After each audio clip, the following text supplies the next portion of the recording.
Yo, you're watching Shurkou, and today we are finally back with some more Rift Esports. Now I know it has been quite some time, I do apologize, I was incredibly busy, but today we're finally back, and since I was gone for such a long time from these esports reviews, the SEA Icon series actually already finished, and this is gonna be the grand finale. I'm super excited to check it out. One Team Esports going up against EVOS Esports here. It should be an absolute banger. Super nice to see. You can also see the production quality is amazing for this grand finale.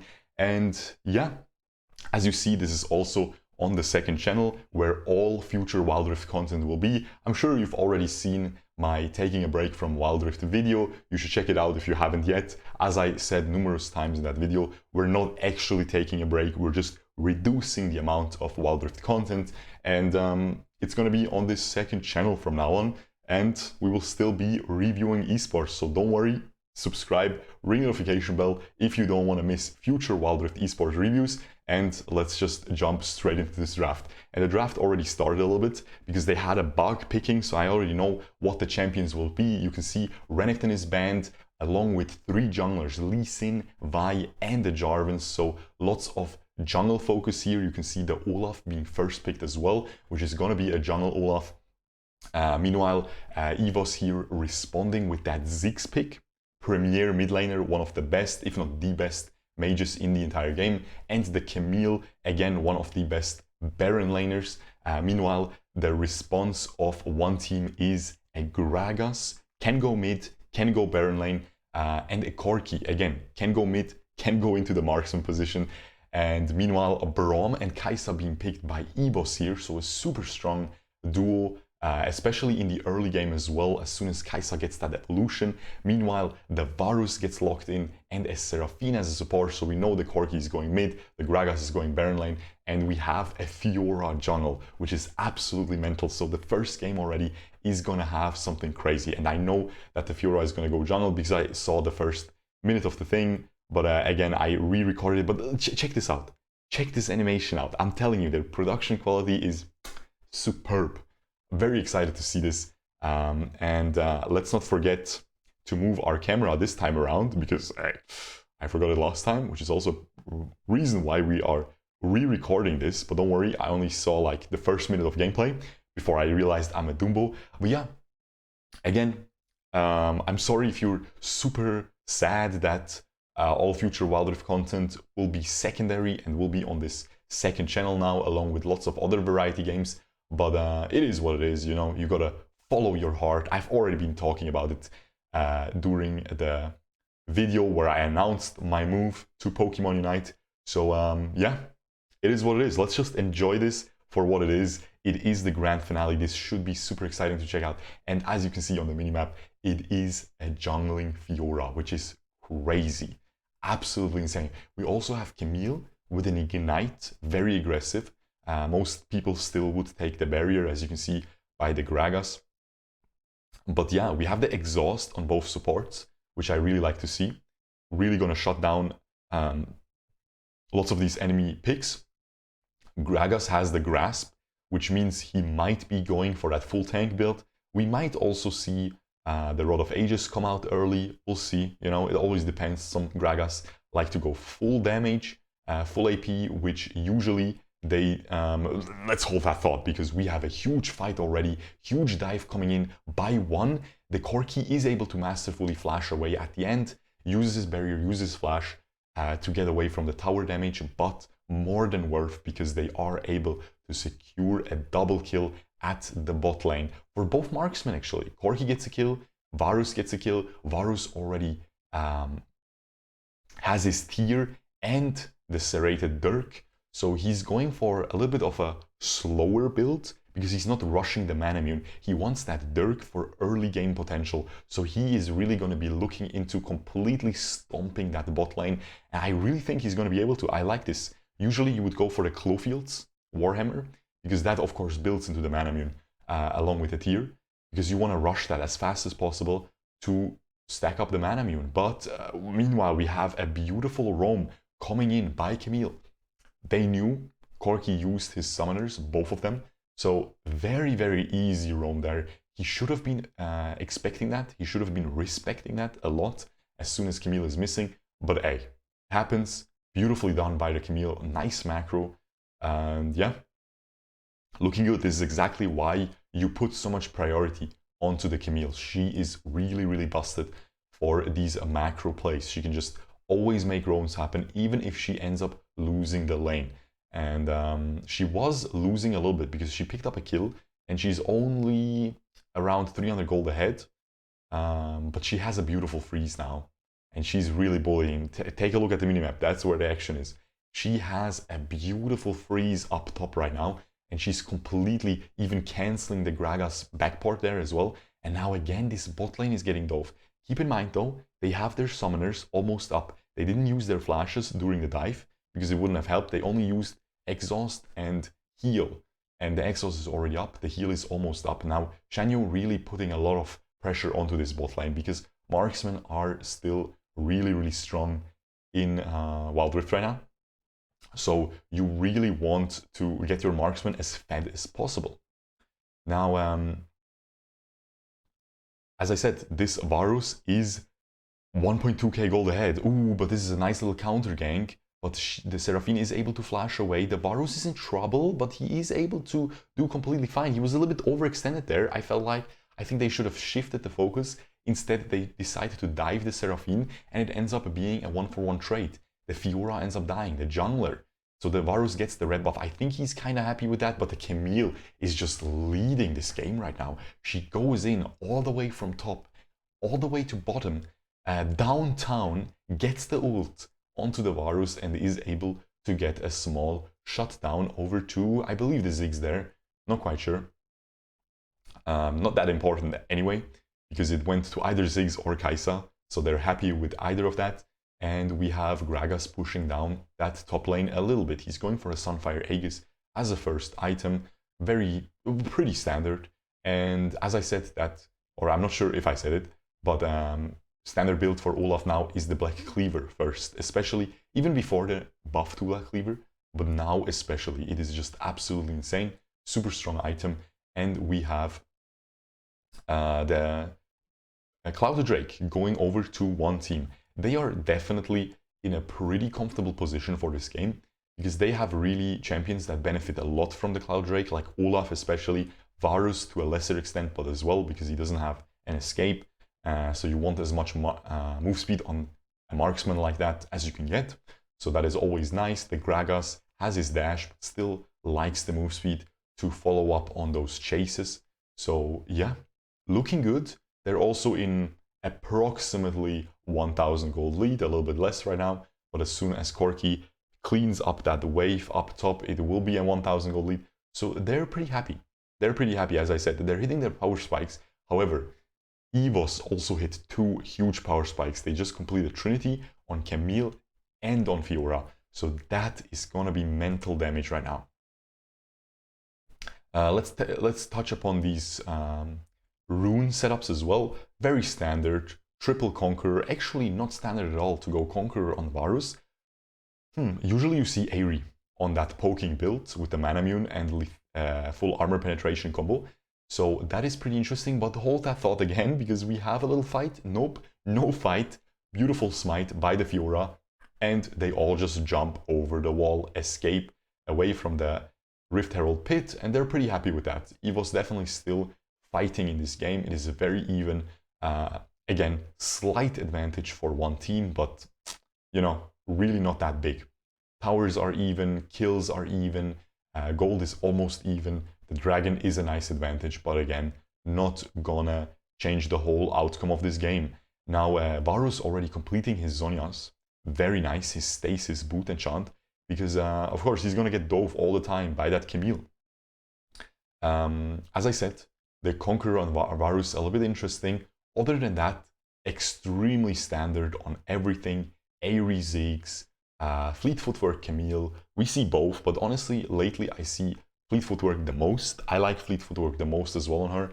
And the new reworked, buffed Font of Life as well. Now the Camille actually flashed in and caught somebody, the Varus, but she is able to already make use of that Stasis enchant is able to jump away with the flash as well right after. So he is just barely able to save himself. Now the issue about that is these things are on cooldown now. However, the Camille flash is also on cooldown, so keep that in mind. We have Fiora going for the proto belt, which is very nice because you can proc the weakness spots super fast with that, okay? You can instantly pop your ultimate with it. It's crazy if you're able to do it. It's not easy. It's not easy. I tried it one game and I failed miserably.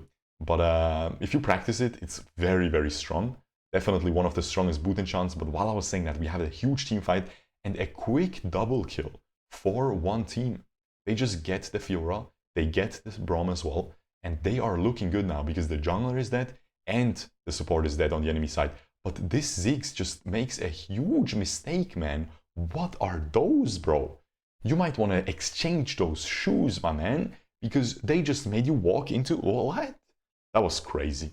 I was going to simp him because I was going to say how he has most gold in the game. He has like 7k gold. I believe that should be most in the game. He's super fed, but now, of course, not anymore. They are able to get 2 kills in return, though. The Varus and the Seraphine dying, and the Kai'Sa dies as well. So it is a 2 for 2 in the end.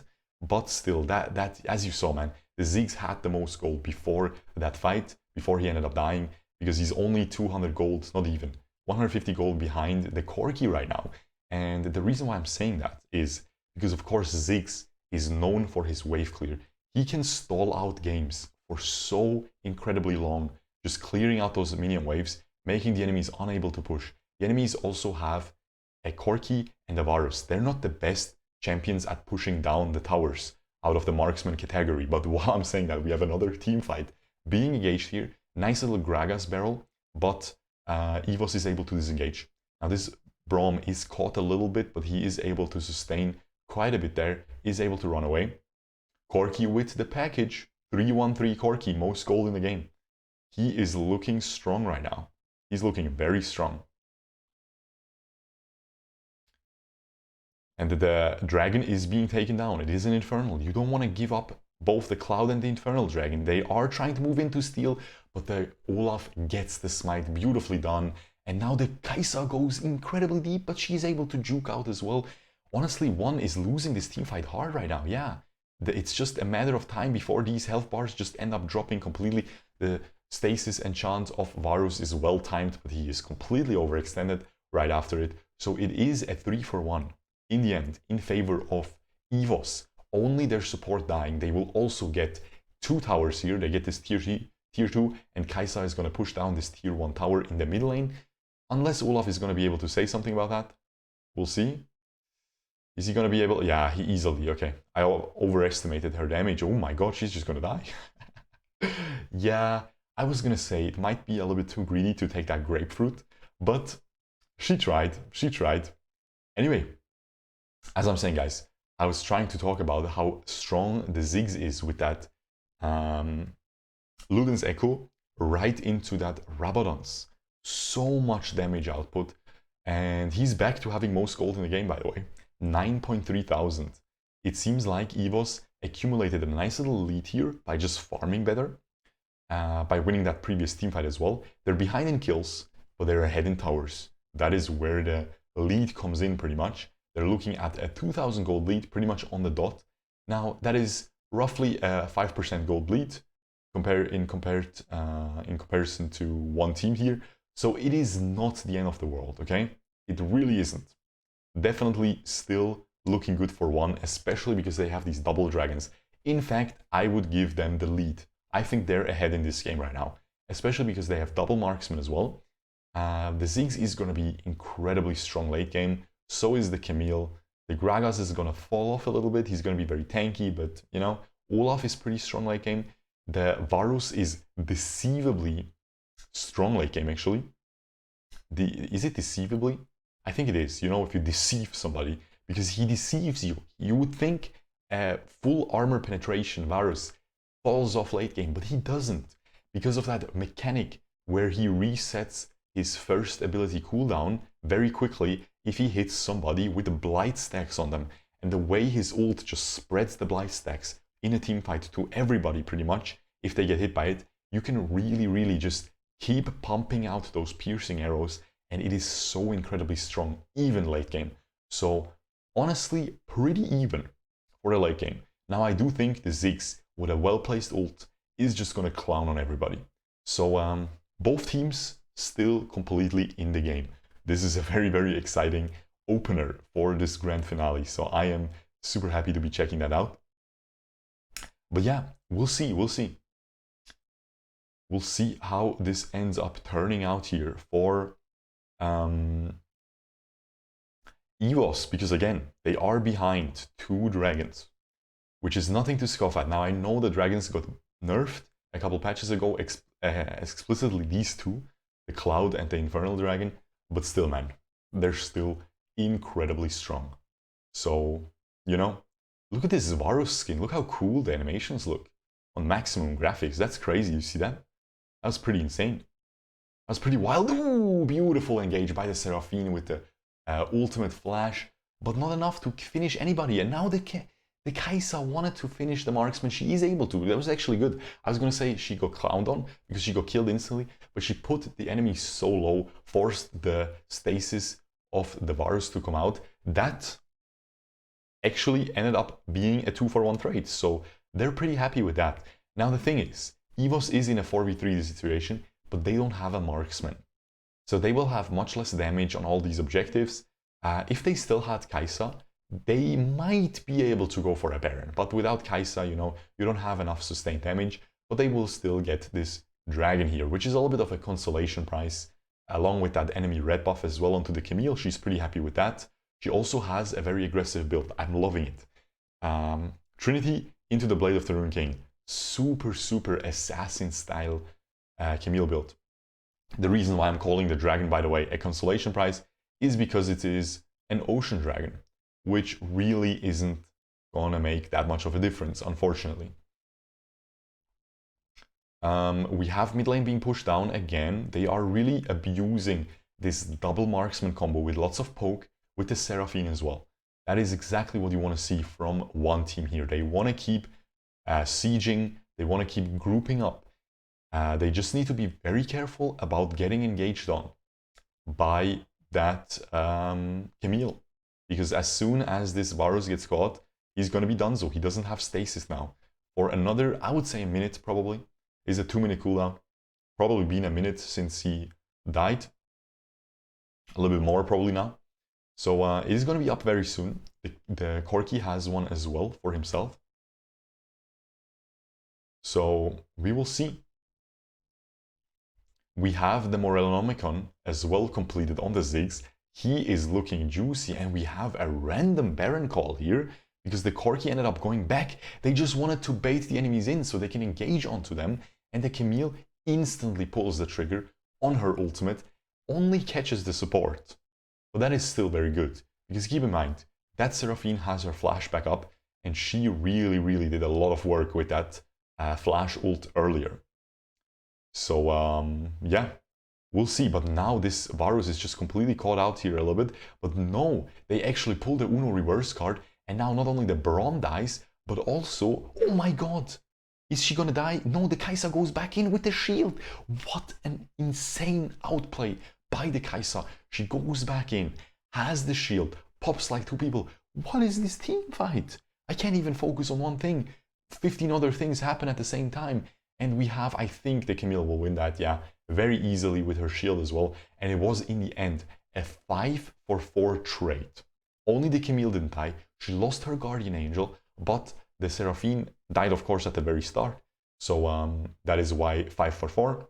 But yeah, the Camille ended up losing her GA though. So she also died, but she ended up respawning. She's cheating, you know. It is what it is. But yeah, we have the Liandry's being built by that Ziggs right now. I'm focusing a lot about the Ziggs itemization because he is really going to be a key component of these late game fights. Now I know Kai'Sa is kind of stealing his show here because she's just doing much more work so far in these team fights. Unless I'm missing his insane ults, I probably am. Again, we haven't done this in a couple days, you know, in like 2 weeks almost already. So I'm a little bit rusty. at esports commentary. But yeah, not too bad, man. I'm really liking this final here so far. It is very, very exciting. Let me know in the comments below what you guys think of this final. But yeah, super clean so far. Both teams playing incredibly well. No one just letting the other one win so far. You know, both are fighting to the very bitter end here. And that is always nice to see. I hope we won't see any stomps. But, you know, Wild Rift is a stompy game because you have really... it's very easy to hard snowball early game. Ooh, look at this Fiora. Look at this Fiora. This is why you go for the Proto Belt, man. But she's getting ganked pretty much by everyone, and she ends up dying. The Corki is able to get away, but look at this. She's very happy with that because she just wasted so much time of 4 enemies, and EVOS is able to get the first tier 3 tower as a result of it, and that is the best case scenario. I mean, the best case scenario is she would kill. Oh, this Camille has to watch out, but this is a very nice Zhonya's. Is she going to be able to get away? She flashes away in the end. Big mistake by the Camille, but it seems to be okay. She had to use her Zhonya's, she had to use her flash as well, and now this might be... Oh my god! The Ziggs just dunking onto the Varus. Now the Varus is dead. Now it is a 4v4. I was going to say it's going to be a free dragon, but it is a 4v4 now. This is a very easy fight. Yeah, Camille just jumps in, ults in onto the Olaf. They want to kill the Olaf first, so they can secure the Dragon Steel with their own smite, which is going to respawn soon on that Fiora. But now the Camille, yeah, Fiora comes in with the teleport. As I said, she has the smite. The Olaf is not in the pit right now. He's going to be able to jump in. It's going to be a steal. The Fiora jumped out. The Fiora, huge mistake, jumps out to get the kill. But the Olaf jumps in with the Blast Cone and gets the dragon. And honestly, EVOS has to end here. Beautiful timing by the Ziggs. This Ziggs is smurfing. This Ziggs is insane. Because of that, they're able to end now. I mean, they probably would have ended anyway, because they got those 5 kills, but 4 kills before. So that last 5th kill, you know, doesn't really matter too much. The Varus respawning, yeah, it wouldn't have mattered, but still, extremely nice game here. Absolute banger. And we have a Fiora jungle, bro. That is crazy. That is absolutely mental. Now we will jump straight into the next game, but as always, I really like doing this little analysis here. So let's take a look at this post-game screen here. We have both mid laners as MVPs. The Varus really getting bullied a lot here. 7 deaths, absolutely mental. But yeah, this Ziggs really doing a lot of work late game, as you see. 36,000 damage dealt. That's exactly what I was talking about. You want the Ziggs to do work, and he did work, man. He did extremely well. Now, what do I want to see for the next game? How is ONE gonna win this game? Honestly, they had a good plan. They did extremely well early game. The only huge mistake they made was in that late game where they really committed so many people to save the Corki and then just ended up dropping that tier 3 tower. Then they also got their Varus blown out. Honestly, ban Ziggs.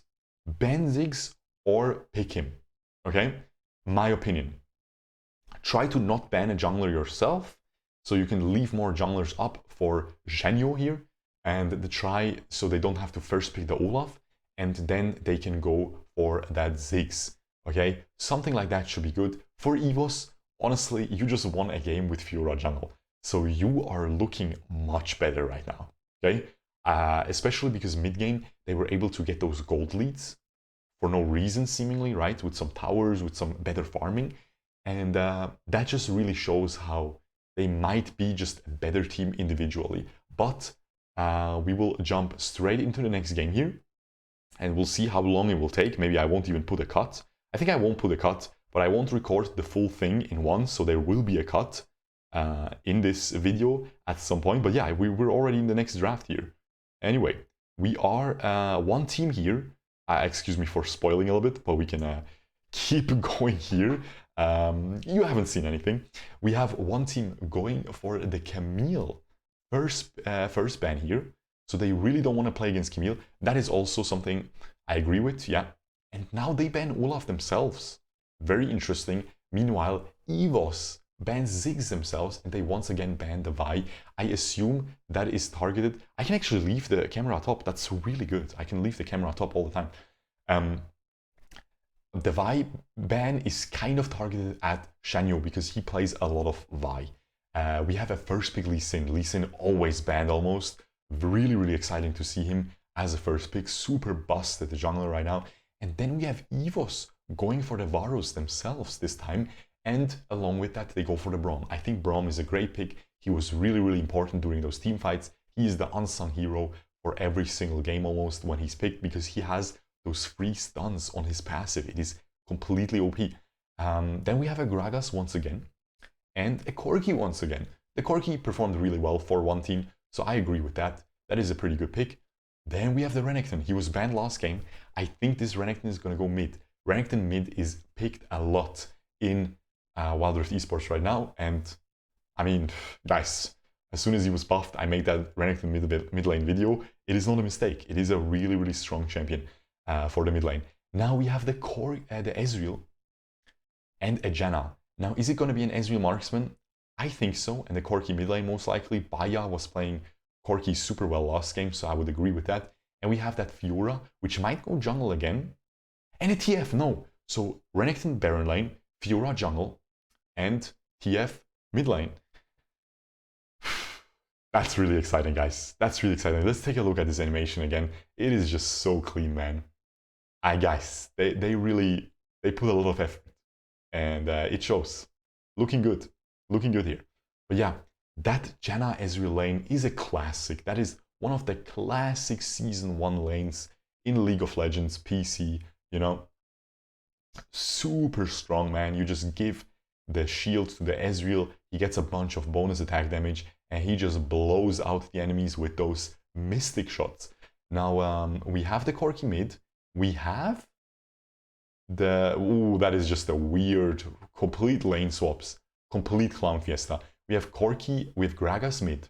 We have Corki roaming up into the red buff. They want to invade this red buff along with the Lee Sin. Very aggressive gameplay, but it ends up working out. Now, Fiora is not going to be able to steal the enemy red buff, most likely.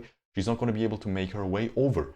So this is just Mobile Legends. We're watching Mobile Legends right now. Both teams deciding to default to some 1-3-1 garbage. Nah, I'm just kidding. You know, you gotta adapt, and I think EVOS is adapting pretty well here because they want to shift and try to get the red buff of their own. I think this is too greedy because the red buff is pulled out too far. Yeah, it's gonna reset. That is too greedy, guys. And meanwhile, the Lee Sin realized that he made a mistake here. He didn't have to flash. That was a huge mistake that he got caught there. He had to flash given the situation, but he shouldn't go into that area there. But he made a really nice play because Shanyu also stole the enemy Raptors while the enemies were confused trying to steal this enemy red buff. And now the Fiora is only left with a Scuttle Crab.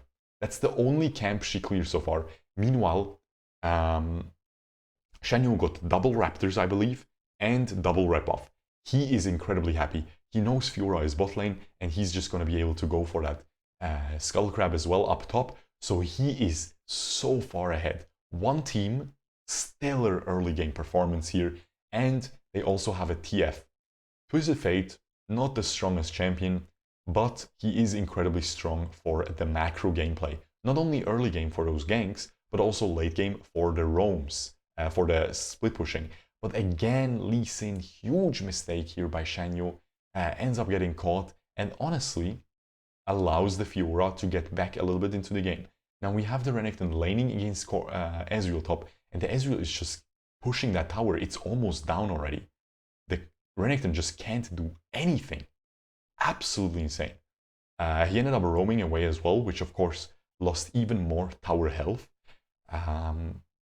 Which was worth in the end because they were able to shut down the Lee Sin, and now the Lee Sin and the Fiora have equal gold.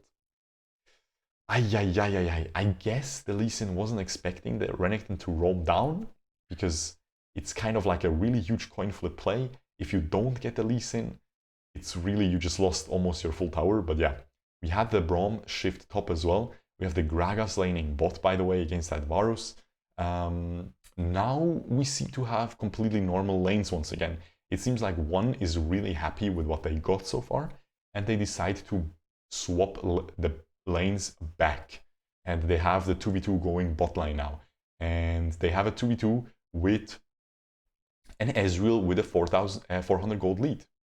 So of course, Ezreal is also going to be able to keep constantly pushing down that wave right now and keep the Varus without going back. Actually, the Ezreal decides to instead just go back. I think if he just keeps pushing with the Janna shield, he can actually push pretty fast. He keeps the Varus in the lane.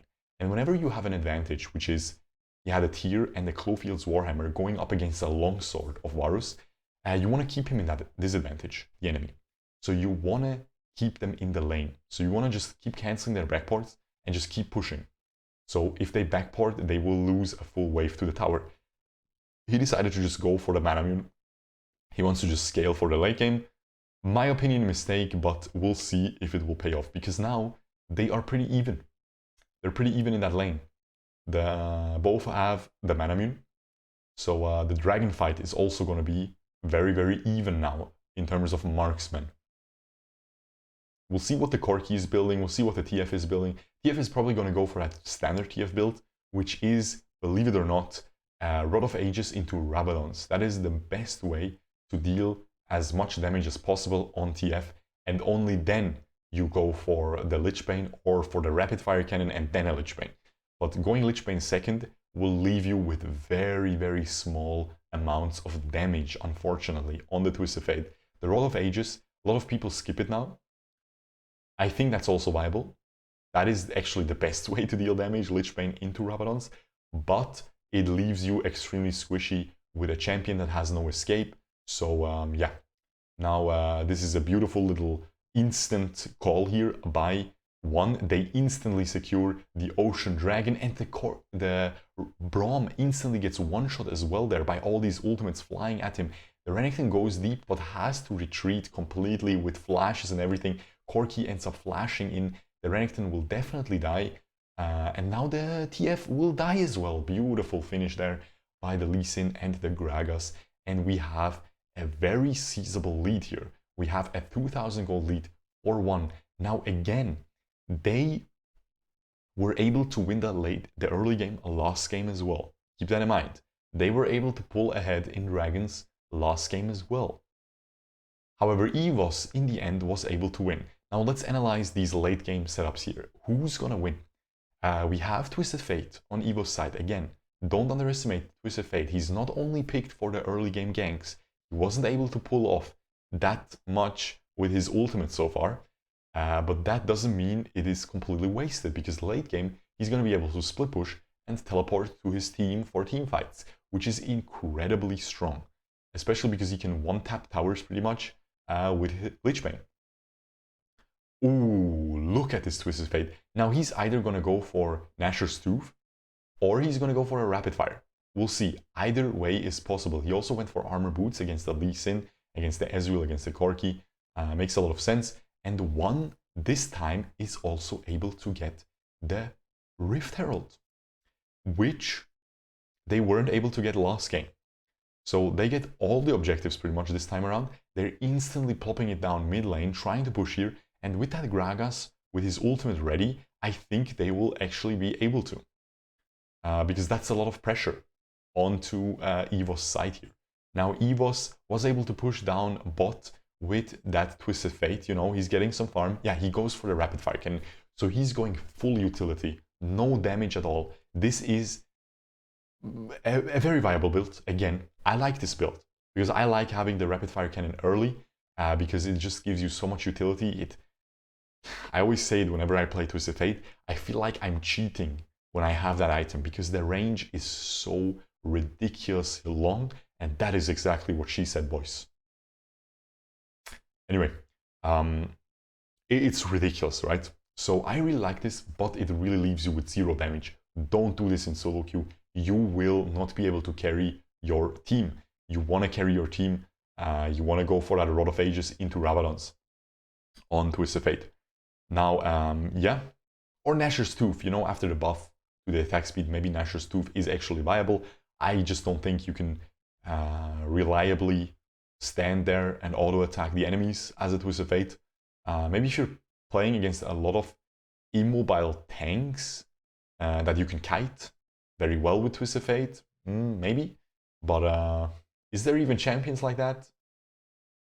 I mean, Singe just runs at you, Olaf runs at you, Darius protobelts onto you, Singed, again, I already mentioned him, maybe Mundo, but if he hits a cleaver, you're donezo, and who's the last one? Nasus, but if he withers you, you are donezo, mate, so you definitely don't want to do that. So again, I'm not too much of a fan of Nashor's Tooth, but I know a lot of people like it, a lot of very good players as well, so I'm sure it has some merit to it, otherwise these good players wouldn't be running it. But yeah, we have the Fiora again with the Pro Belt, super aggressive. We have, by the way, Fleet Footwork on Twisted Fate, and the most interesting thing is Gragas with the Phase Rush. I didn't touch upon it yet, I wanted to mention it a couple minutes ago, but there were team fights all the time. So yeah, Phase Rush on Gragas with the full AP build. So he really wants that mobility, he wants to be able to jump in with his body slam and then run away instantly, which honestly is fun. I'm not sure how good it is, I never tried it yet, but we've seen it in esports many times, so I'm sure it has to be very, very decent. Ooh, the Lee Sin gets caught, but is able to use stasis before the Renekton stun hits him. So the Renekton just sharpening his blade on that gold there, which is not going to work too well, because gold is very soft, if you didn't know. Now, the dragon is being taken down. Ooh, Shanyo boasting his smite skills there. The Fiora was there in range, also used her S1 at the same time as well to try to get some bonus damage with that smite, but is not able to get the dragon. Now the Braum is incredibly low, but was able to flash away to safety. Looking good, man. These games have been bangers so far. Now this is a very low kill game compared to the previous one, but still, nonetheless, lots of action, lots of nice macro. Beautiful Ezreal to just poking down the Varus and the Braum to below half HP. Very nicely aimed, and now the Lee Sin goes in, but baits the second ability out from that Renekton. Look how low the Renekton is now. The Lee Sin decides not to take the kick, but that is a beautiful big rocket. That is what she said. By the Corki, man. Because, oh my god, it just got a double kill, just like that, with the rocket. Extremely well done. Again, I'm telling you guys, if one wins this game, EVOS, you might want to look into the Corki there. You might want to take it away or ban it. Banning Corki is a little bit wasted. I don't think he's that strong, but maybe taking it away, because Baya seems to be really in a zone. You know, he seems to be in a flow with that Corki right now. Playing it 2 games in a row, playing it amazingly both games, hitting all the skill shots, just doing so much damage. And yeah, definitely something you want to think about taking out. He went for a mana Mew in this game as well, as a second item. That's why it is not a Muramana yet. Meanwhile, of course, Ezreal and the Varus are sitting at the Muramana, so they are extremely happy with that, of course. Renekton going for that standard build, which I really enjoy as well. Black Cleaver first into the Blade of the Rune King. Super good build, man. You have that triple hit on the second ability. And yeah, very, very nice. Now this Corki is going back here after that TF ult comes out, but the TF just teleports bot and decides to push down that wave. He just wanted to see where the enemies are. Ooh, the Lee Sin goes in, but yeah, maybe if he hits the... Maybe if he hits that Sonic wave, is that what it's called? He could follow up onto that TF there with a jump behind him and an ult onto the Gragas, because he was kind of close there. So it could have ended in a kill, but not able to hit, so it doesn't matter to think about it. We have the Fiora going top along with that Renekton, pushing down that tier 1 tower, finally, the last tier 1 tower of the entire game, finally dropping here. And you can see it is a 5,000 gold lead approximately here for ONE Esports. They are looking super good here. They have the double dragon as well. This time they have the 2 weakest dragons. Last game they had the 2 strongest dragons right off the get-go, but this time unlucky. You know, with such a nice early game lead, they would have gotten Both those dragons pretty much for free anyway. Well, I guess the last one was contested, but the jungle diff coming in by Zhanyo here, better smite wins, and he's able to get it. So yeah, the Infernal Dragon is going to spawn in 30 seconds, 25 seconds now. We also have the, what's it called? Not really an interesting build, I would say, because to me, it is very obvious what Lee Sin should build now after the nerf to Trinity and after the buff to Black Cleaver. I think it's super obvious that he should just go into a Black Cleaver into full tank, but this might be surprising to some of you who don't really pay attention to Lee Sin itemization, because pretty much for the entirety of this beta phase of Wild Rift, he has been going for Youmuu's into Trinity. And yeah, now he should go for tanky. But we have a huge kick coming out by Zhanyo. Did you see? He hit 3 people with it, doing so much damage there with just that Blade of the Ruined King. And EVOS is, however, able, not Blade of the Ruined King, Black Cleaver. And EVOS is, however, able to disengage. Now, their health bars are pretty low though. One is also kind of low, but they're okay. They can just go for this dragon here, and they are able to secure it. Beautifully done, very nice. Triple dragon already. I definitely think one team should win this, man. Triple dragon is so hard to come back from, because now even if EVOS gets the Cloud Elder, they will still be weaker late game, because triple dragon, man. Triple dragon is just amazing. Yeah, we also have what I wanted to touch upon is the Deadman's Plate on the Lee Sin. Since he didn't go for Youmuu's, he still wants that bonus movement speed. So Deadman's Plate is still a good option, it seems. I have been shying away from it on champions that aren't support, because I think the stats it gives now are too low. But it seems like the pros still value it a lot. Keep in mind it got nerfed, it lost a lot of its health.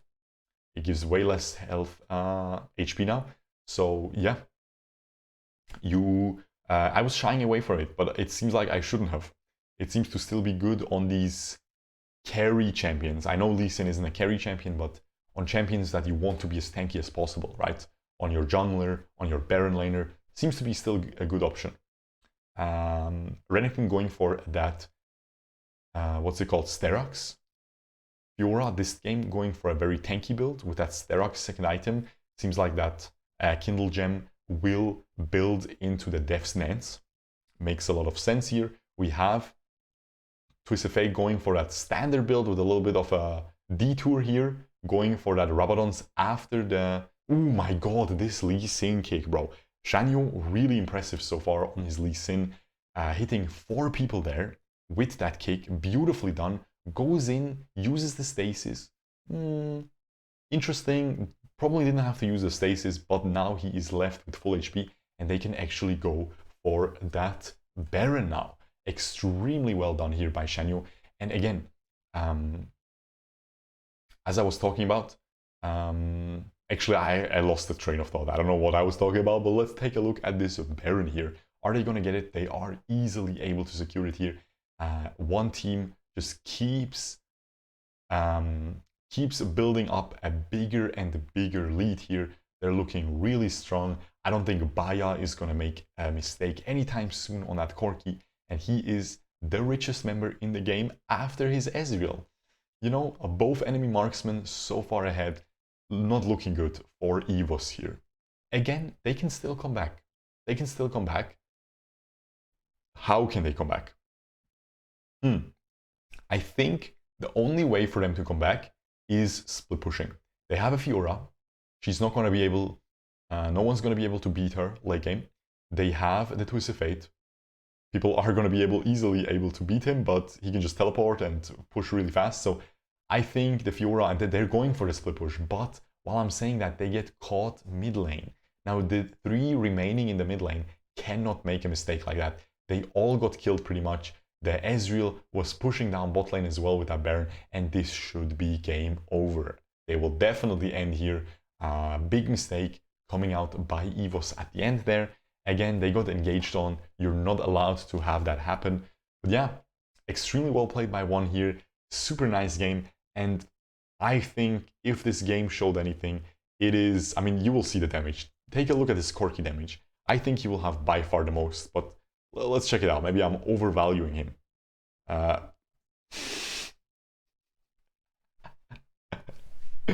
Huh? What happened? Bro, he was doing so much with those rockets, man. Huh? Maybe he didn't do much like in the last fight. You know, maybe the Lee Sin and stuff just one tapped along with the Gragas, and the last fight has the most health values. You know, if you one shot an enemy, you're looking at 2k more. If you one shot, if you kill 3 enemies, you're looking at 6k damage dealt. You know, and the Ezreal I guess was doing better. Okay, I got clowned. Now, do you still ban out the Corki? You still take it away? I think you still do it, because the last game he did amazingly well. This game, he still did amazingly well, guys. Let's not take away from his gameplay just because he didn't deal that much damage at the end.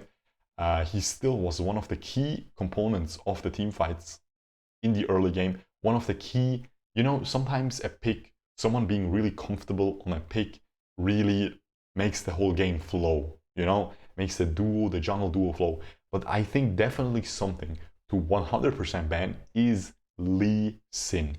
100%, you want to ban that. I don't think you want to target Ninja 7 here, because he did extremely well on, or actually he did a decent amount of damage on Varus last game, but he wasn't able, he was dying a lot, but it was mainly due to Camille. So I don't think you want to take away the Ezreal. I don't think he's gonna, he might not even pick Ezreal again. I think he's gonna do well on every marksman. So this is a very precarious situation here for EVOS. I definitely think you want to take a look at the Twisted Fate.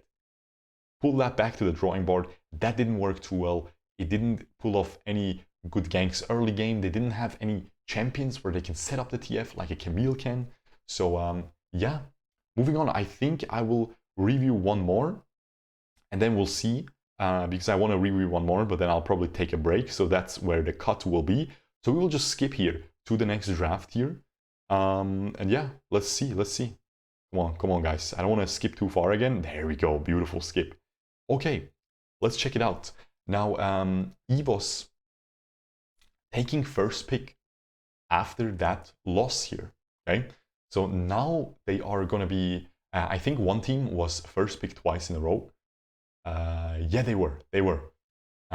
So yeah, we have EVOS taking first pick now. By the way, I think something ridiculous like an 80% win rate on blue side. The game is really imbalanced for esports right now. The blue side is what you always want to pick. It has a ridiculous win rate.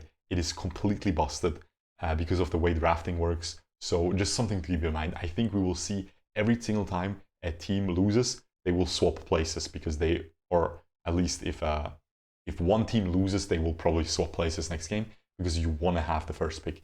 Now, Vi ban, Gragas ban coming out by EVOS, and this time they're able to first pick Lee Sin for themselves. Perfect. Already exactly what I want to see here. We have the Camille ban and the Ziggs ban coming out by ONE.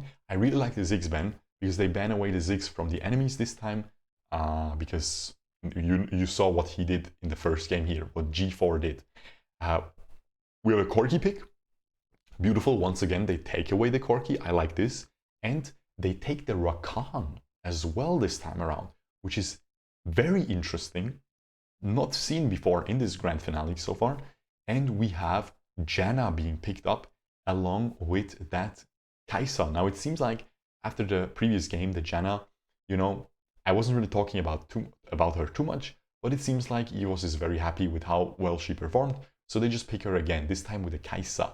Now, actually, no, they take it away from ONE. Excuse me. I am confused because they swap places. So Ninja 7 goes for the Ezreal again. Very nice. And Garen being locked in for that Baron lane.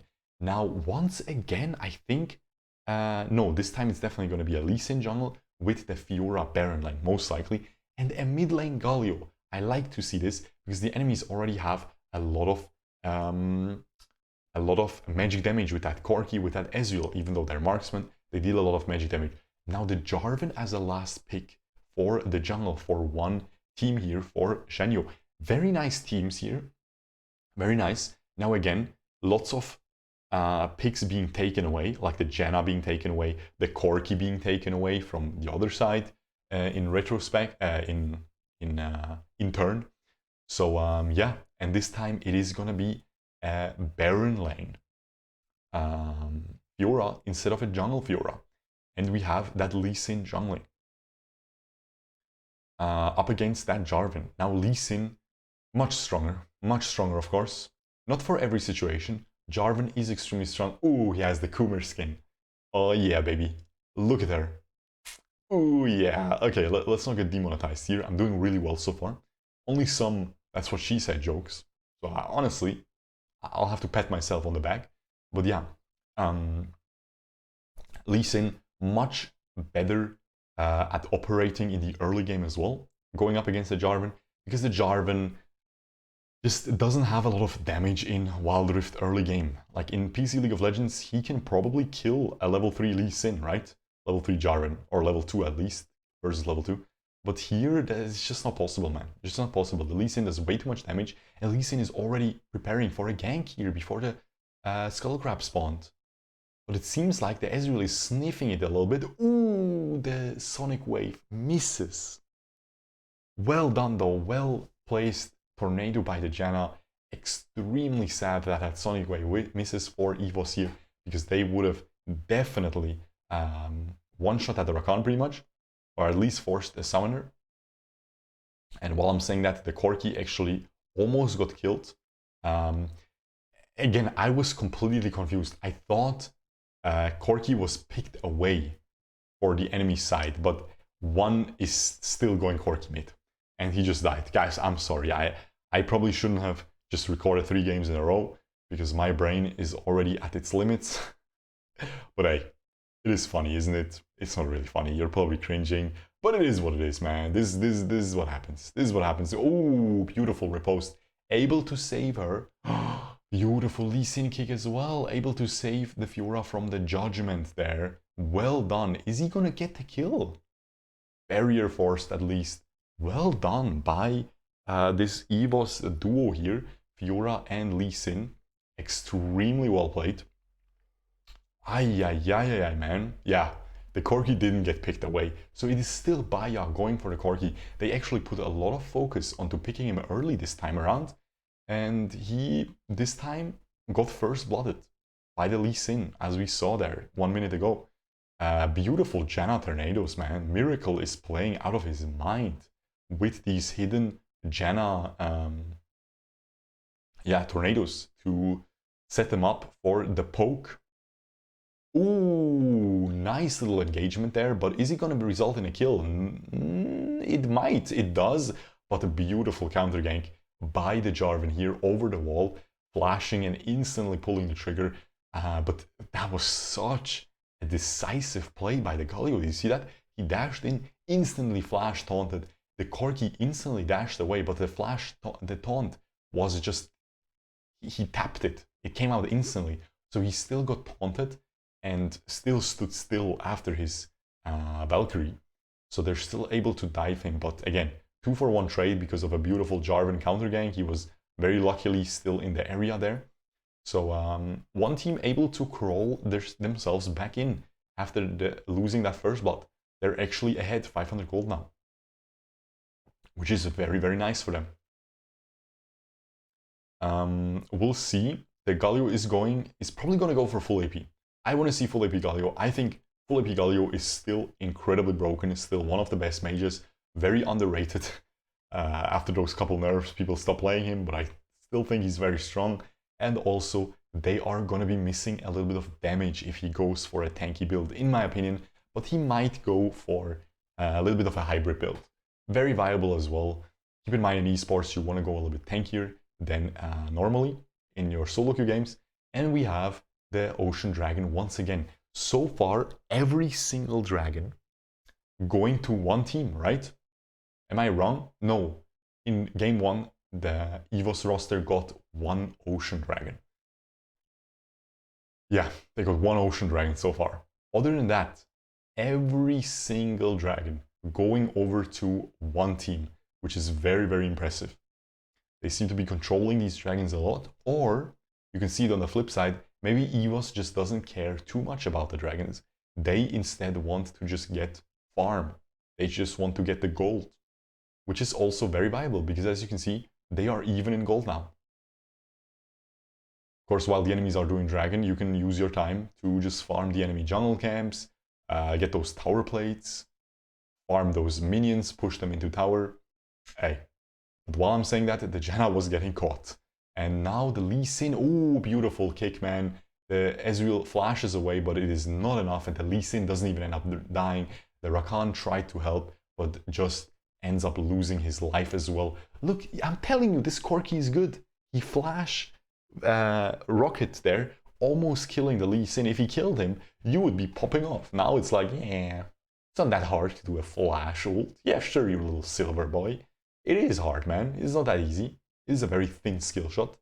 This is the grand finale of a big tournament. These players have been playing for weeks now, so they don't want to choke. So imagine wasting the flash, flashing in and missing. That's cringe. They don't want to do that. So not easy, not easy.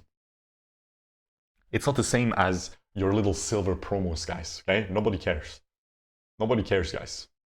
That is not adrenaline. Adrenaline is not pumping, you know? No brain power. Da, da, da, da. That's what she said. That was my worst ever. That was purely cringe. My bad. We have the Proto Belt coming out on the Galio, which is very standard, and he's going for another book. So he might go for the full AP build, which again, I would love to see. Huge damage. Everything else, pretty standard here. Kai'Sa rushed her Q evolution. The Ezreal is going for that Manamune into Trinity most likely. He could go for an Iceborne Gauntlet. They have the Corgi for damage as well. Yeah. Honestly, I would go for the Iceborne Gauntlet here because you can really hard kite the Fiora. You can hard kite the Galio. You can hard kite the Lee Sin to a lesser extent, but still. And as you can see, this Lee Sin is going for Youmuu's into Trinity. So seems like Valdus here from EVOS playing super aggressively with his Lee Sin still. The solo Q build, no Black Cleaver first. Oh my goodness, look at his Lee Sin kicks, man. This is why you ban him. Look, disgusting. 5-man kick, wasn't it? No, the Garen is top. 4-man kick once again. We see this every single game by these players. The Lee Sin is so broken if you know how to play. Oh my god, what an engage by the Galio. But it doesn't do much. And the Corki is able to just return so much damage there. So much AoE damage. And it just ends up being a 3-for-0 trade. It looked good. I thought it was going to be extremely good. But no sir. Completely clowned on. Holy moly. Let me see if I'm still recording, if anything bugged. Yes, sir, beautiful. Imagine 1 hour recording nothing.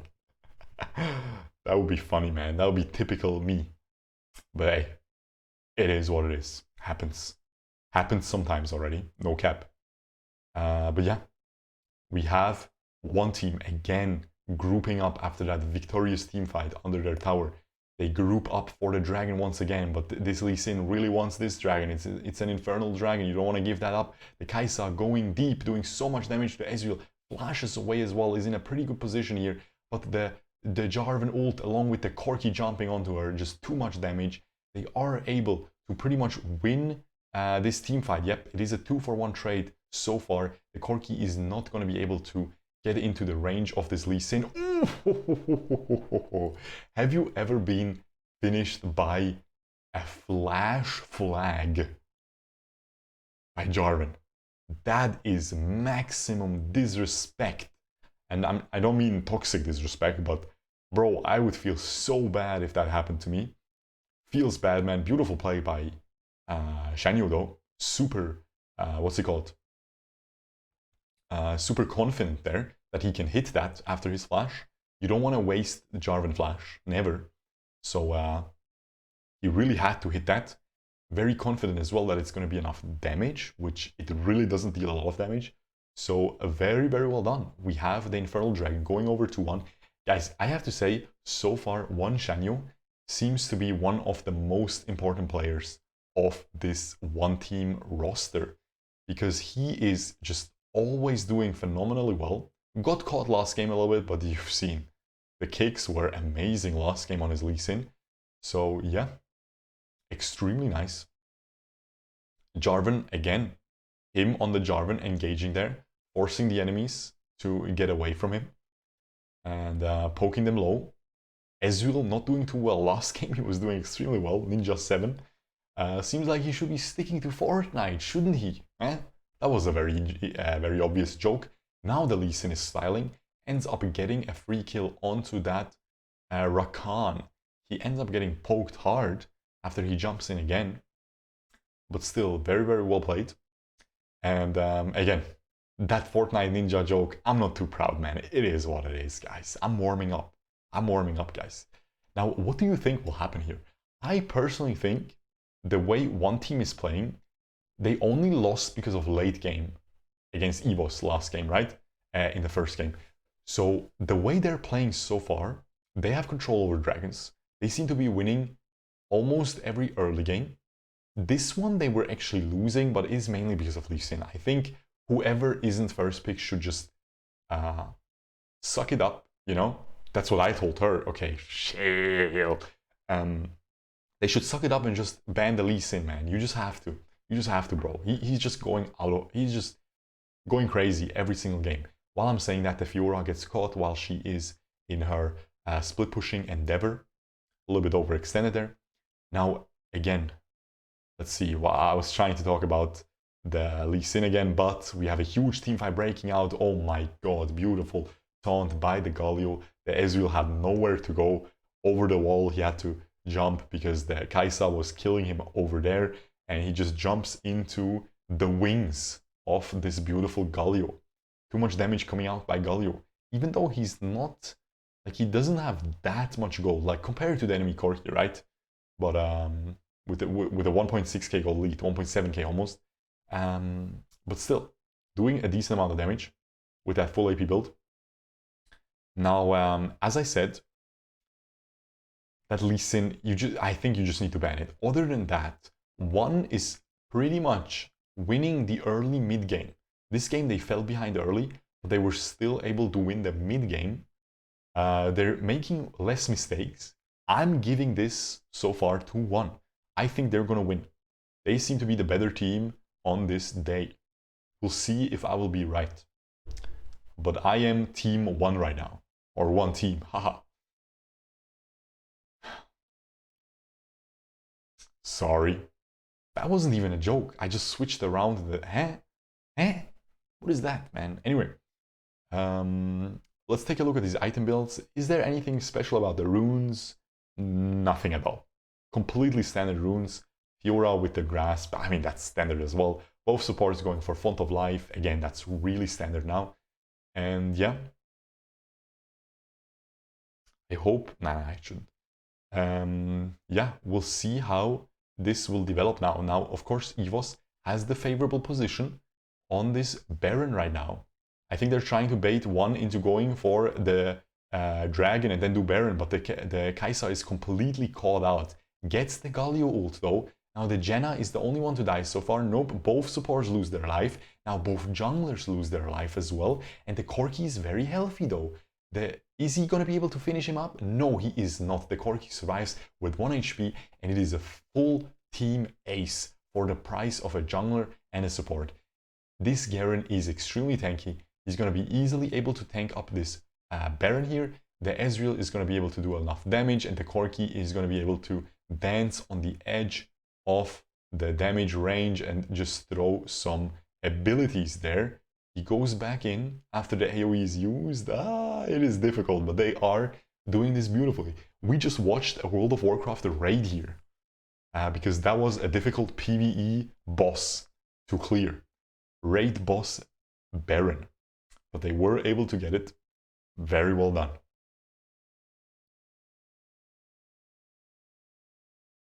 Now we will see if they will be able to snowball this instantly into a dragon. Most likely 90% chance they will get it, and 90% chance that EVOS will just give it up because it's just a mountain drake. However, it gives the enemies 3 dragons, and it's gonna be a Cloud Elder. And a Cloud Elder with 3 previous dragons is gonna make you run faster than Sonic. You know, it will make you go as fast as the downward trends of reviews of the Sonic movie. Because let's be real, it was absolutely garbage. I didn't even watch it, but I just like to trash on it, man. Because back when it came out, it was a meme to trash on it. So, you know, I used to make these jokes during my Arena of Valor videos. Some of you might remember them. They were always fun, man, you know? You don't want to run as fast as Sonic, you want to run as fast as his reviews went downhill, okay? That is it, man. And while I'm saying that, we have the Garen getting blasted by the Fiora. She all-in'd him with the Ignite as well, with the Flash as well. She really tried to get the solo kill onto him. He had to use the Flash and his barrier as well, but meanwhile, the bot lane is just getting so blasted here, and the tower is almost dead. The mid lane tower ends up dropping. It is only a tier 2 tower though, and they still have quite a bit left on the Baron buff duration. But it seems like for now they're just going to back out. They're happy with getting these tier 2 towers, and yeah, they didn't get a tier 3 tower. Honestly, I think EVOS is very happy with that. EVOS is really holding on here. They seem to be a very good late game team, right? They seem to be, I mean, game 1 they won based off late game team fights and stuff. So they seem to be better at that. So I really want to see how this will develop, because their key players so far in team fights seems to be, well, the marksman on his Kai'Sa, yeah, in that game 1, very nice, but also that mid laner with his Ziggs. And now the mid laner is really far behind. 11,000 gold only compared to 15k on the enemy Corki, or compared to his own carry marksman, which you should compare it to, because they're both behind.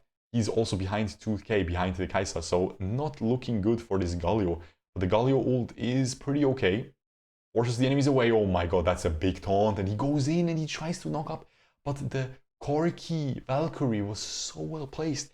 It completely segregated the enemies from the Galio, and they are able to get a free kill. That was... Let's just take a look at it again. This is the best Corki... Look at this. Look at this. The Galio goes in and he instantly just perfect angle on that Corki Valkyrie. Wow. That is impressive, my guys.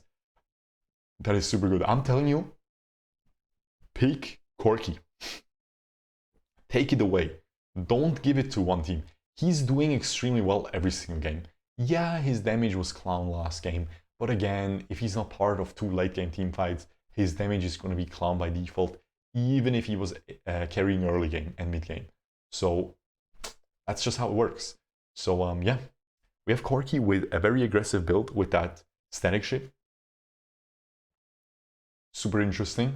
Not really that interesting, but you know. And he's not going to go for the Void Staff. That is very interesting.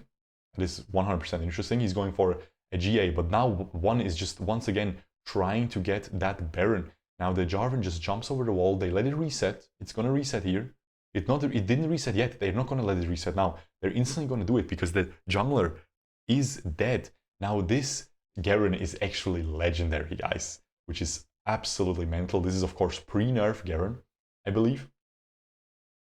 So you already know it's extremely strong. And not that the nerf did that much, guys. Let's be real. He's still insanely broken. But yeah, we have the Baron secured. We have the Kai'Sa, the Fiora, and the Lee Sin dead. I think One is just gonna be finishing this game. And it seems like they will. It seems like they will, guys. Very, very well played here. Let me see what time it is. Maybe I'll just record the next one as well. I think I'll just record the next one as well, man. Because it seems, to me, it seems like One will just win this. And I really want to find it out. Maybe I should save it. Nah, you know what? We'll just record the full thing, man. Let's see what happens here. I didn't drink water. Listen, I'm just an animal. I'm just an animal. Look what we're doing, man. I can just sit here, record it in one fell swoop. Mental. But yeah, we have again both mid laners getting MVP. This time, I think the Corki, yeah, you can see the Corki did extremely well this time. Again, 24k damage, beautifully done.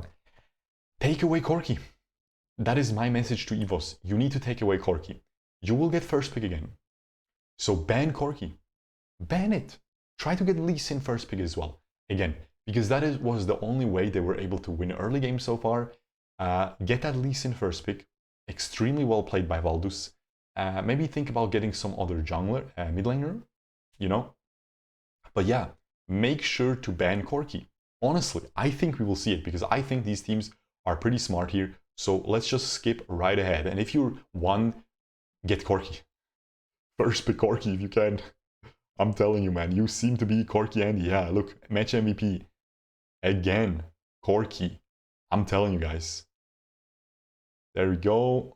They're making promo for the pool party skins. Look, guys, you can't prove me wrong, but these legs and these feet, they are made as if you create the perfect... I am gonna stop. I'm sorry. Is this see-through? Oh, Lord. Guys, I'm gonna stop. I'm gonna stop.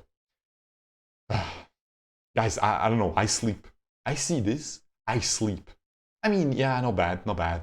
But bro, I'm telling you, man, you want to go for Leona. She's the best waifu in the game. I admit. Anyway, by the way, it seems like Riven and Irelia are not allowed to be picked. But I'm not sure. Is this going to be a little bit of a break? Yeah, it is. Come on, man. Show me that. Show me that draft, bro. There we go.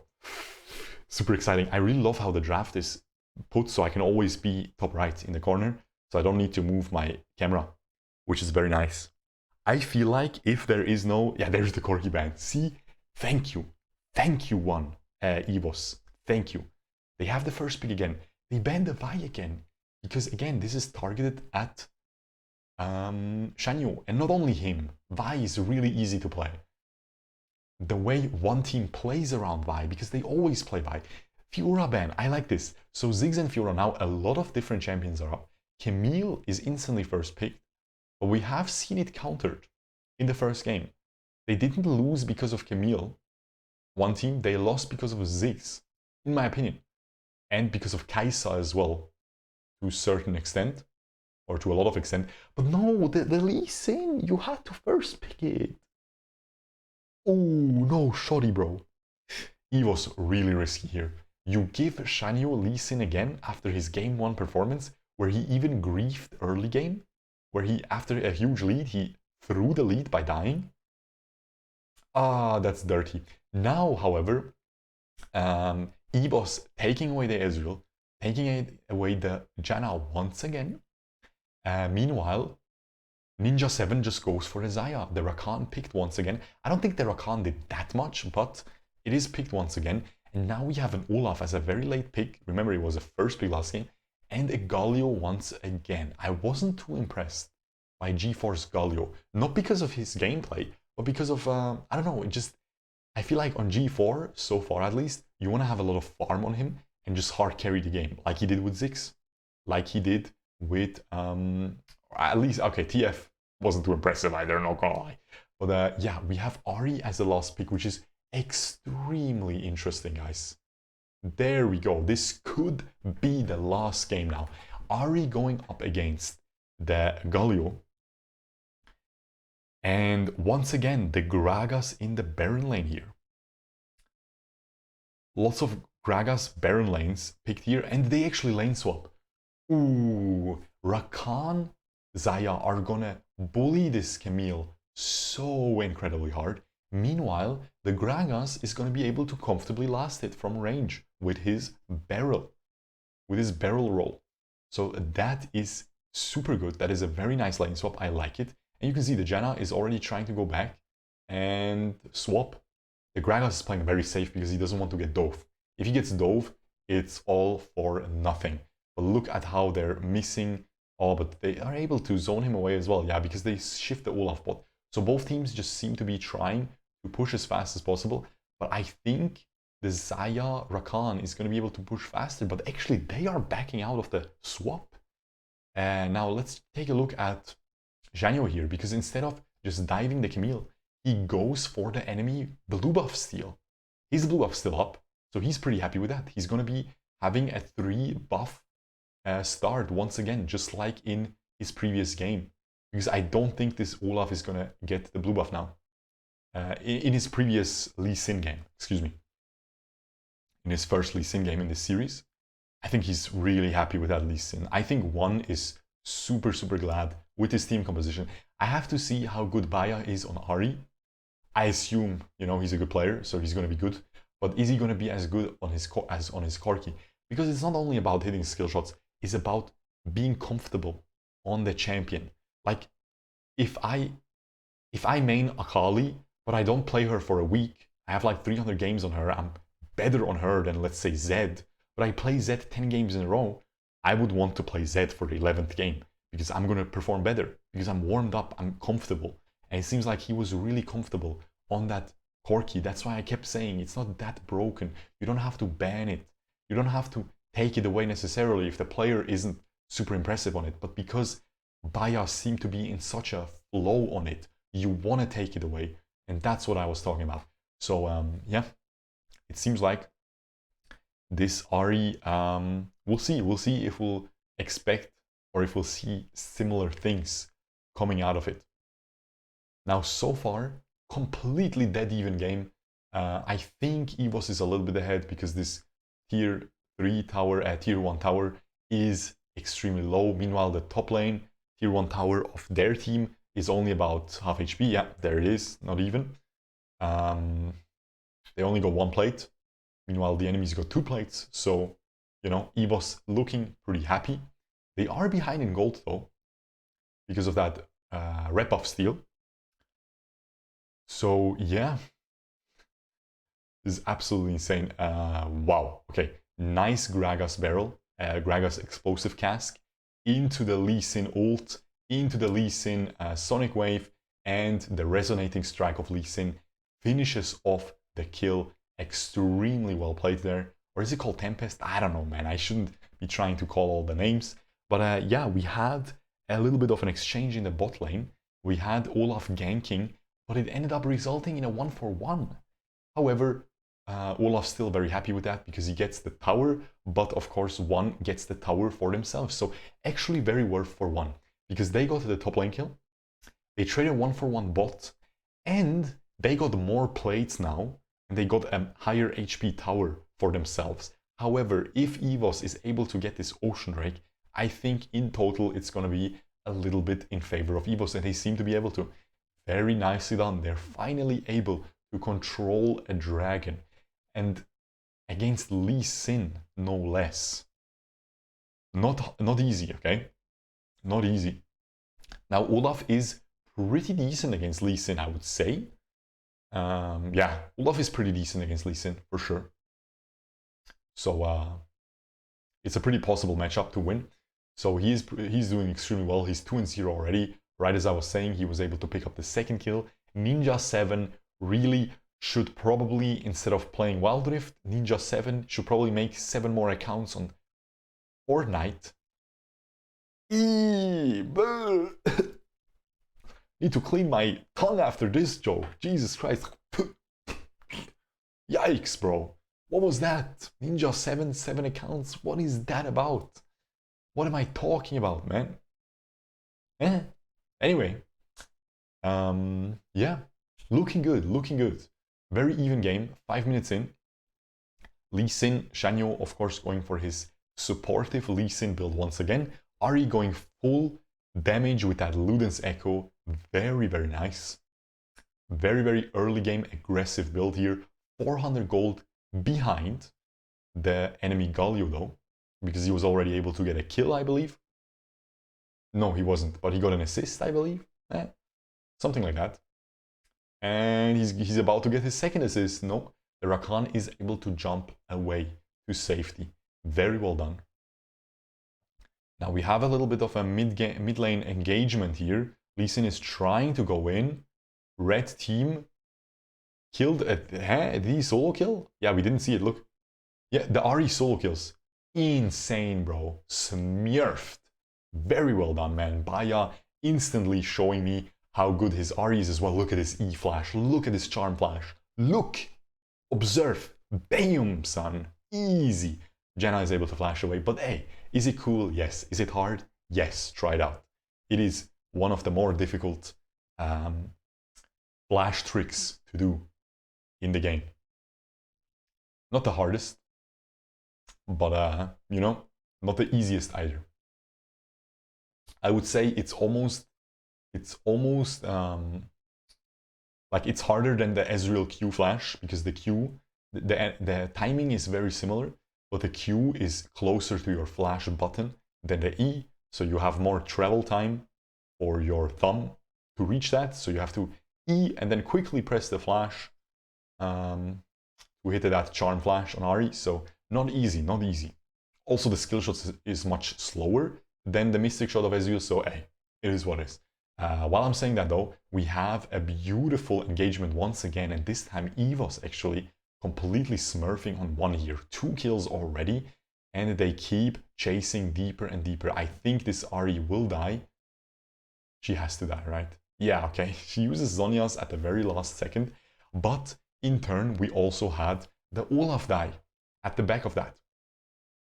Still, 3-1 trade in favor of EVOS. They're looking very happy now. They're able to claw their way back into the game. They're only 300 gold behind now, looking good.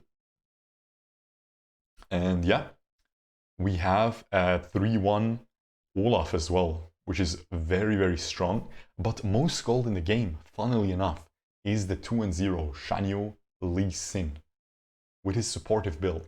But still gonna be hitting like a truck. He's also level 10, highest level in the game. Ooh boy, that is a very dangerous Lee Sin. Let's see what happens here. Once again, Shanyo, you know, I love Shanyo, guys, because if you guys didn't know, he used to be an Arena of Valor pro player. He quit Arena of Valor professional for Wild Rift. And he was a legend. He was an absolute legend in Arena of Valor. I met him as well at the World Cup. So yeah, beautiful. I'm a huge fan. I'm glad he is doing as well as he is here, because he's definitely doing extremely well. And he hits that Sonic Wave, but once again, the Dragon going over to EVOS this time. Very interesting how this turned, but oh my god, this Galio taunt hit like 4 people there. The Olaf is deep, but I think he's too deep, he's gonna die here. No! He gets saved by the... well, he just gets saved. He wouldn't die anyway, but the Galio ult stops the pursuit. Now this Lee Sin is trying to go deep. Does he have his ult? He doesn't. But he's gonna try to finish somebody. I don't think he can. He has the blue buff though, that's why he's regenerating his health so fast. He's trying to catch somebody. They're not gonna face check. Oh, interesting, interesting. Now again, no one dying in that exchange, but because one team got poked way harder than EVOS, EVOS is able to get to the tower. EVOS really turning this game around. This Galio, much more impressive than in the previous game here by G4. Extremely well played. Oh man, I want to see who... It's just going to be crazy. Who's going to win this, man? Who wins late game? Who wins late game? Ezreal is pretty strong late game. Lee Sin is much weaker than Olaf. Full AP Gragas is very strong late game. The Ari is definitely weaker late game than a Galio in terms of teamfight potential, but she can always one-shot. She can always one-shot. She's not that weak. But now, again, they make a mistake. They get caught. They get the mid lane tower, but they get completely caught. And now even the shutdown onto the Lee Sin will go over. Now, the Olaf does end up dying for the Ari here. She is able to flash away as well. And hold up, what was that camera at the bottom? Oh, the Lee Sin at the end. Yeah. 4-for-1 trade, man. Not looking good for one here. Not looking good for one. We might see a game 5. I have to say, which would be absolutely insane. That would be so much fun. We will see, we will see. But yeah, if you're watching right now, don't look at the timer of the YouTube video, because then you will spoil yourself, you little baboon, okay? Don't do that. You can watch without seeing the little red bar at the bottom. So just leave it in full screen, enjoy the show, get some more popcorn, you know? If you have to pause, pause, but close your eyes. Come back and pause, unpause again with the space bar, or by tapping your phone screen if you're watching on phone. So yeah, Anyway, we have a crazy game here at hand. This should be insane. Now again, Ahri, it's really hard to make a difference late game. Meanwhile, on Galio, it's very easy. You just flash in, you hit as many people as possible with a taunt, which isn't an easy thing to do, but I'm just saying, you know, Ahri has to really pull some insane gymnastics right there, which I hope, I would love for her to do that on me. Anyway, yeah, Ahri really has to pull some gymnastics there to be able to perform well late game. But again, if she hits the charm, that's a free kill. That is a lot of damage. That is a lot of CC.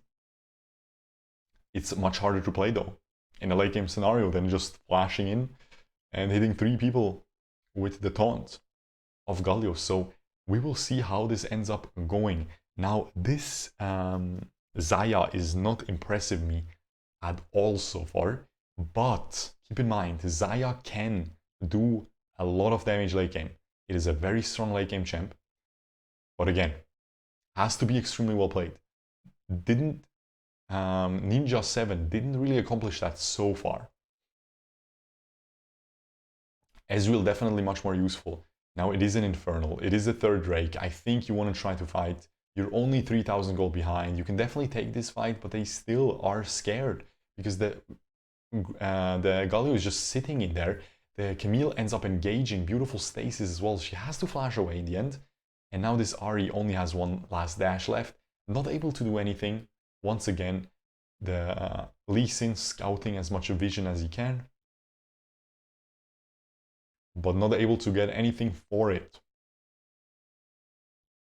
The Olaf is extremely strong, has the most gold in the entire game, man. Has that Trinity, has that Sterox, is building the Death Stance next. He's just gonna be absolutely insane, man. And yeah, it's looking tough, it's looking tough. You can see the Olaf really wreaking havoc in these team fights because he is just running in, doing so much true damage and everything. Crazy champ still. Not much one can do here. He's immune against the charm. He's immune against getting kicked away from the Olaf. He's immune against getting kicked away from Lee Sin. It's just... he can't get charmed by the Rakan either. I want to see a big Rakan ult, man. We haven't seen a big Rakan ult so far. And it's really not that difficult. Like, you can pull it off. 100%. So, yeah. Definitely want to see it. We'll see if that will happen. We have a 5,000 gold lead, 4,000 gold lead, or 4.3, 4.4k gold lead for EVOS right now. And the Camille is getting hard caught here though. But she does so much damage to the Lee Sin, she might just be able to turn it around. He uses the stasis, but he is able to finish her beautifully. But while I'm saying that, the Baron just goes over to the blue team. Once again, one made that mistake where they try to kill the Baron laner, but they lose the whole big objectives in the late game. However, they were able to trade 1-for-1 in this team fight here, where they were 3v4. So that is very good.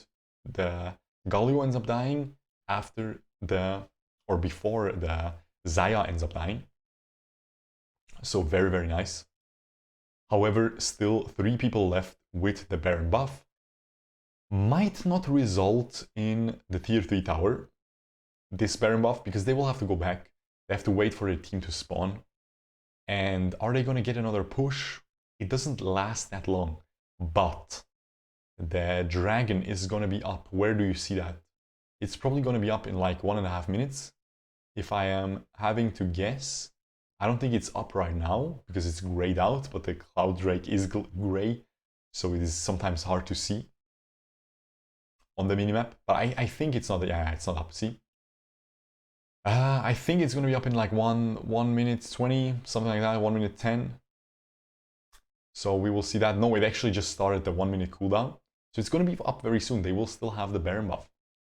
They will get this tier 2 tower pretty easily, I would assume. This is a nice... Yeah, but the Olaf just uses his ult. It was a nice try by the Gragas. It was a nice charm as well, but Olaf just uses his ult. And his ult doesn't have that much of a cooldown. It will be up for a dragon fight, I believe. has like probably a 1 minute or 50-second cooldown at this point. So he has a lot of ability haste as well with the Trinity and the Death Stance, so not looking good. Not looking good for ONE.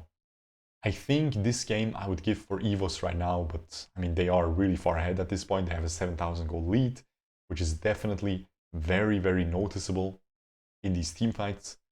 And yeah, Ezreal hitting his Trinity, Manamune, and Blade of the Ruin King spike.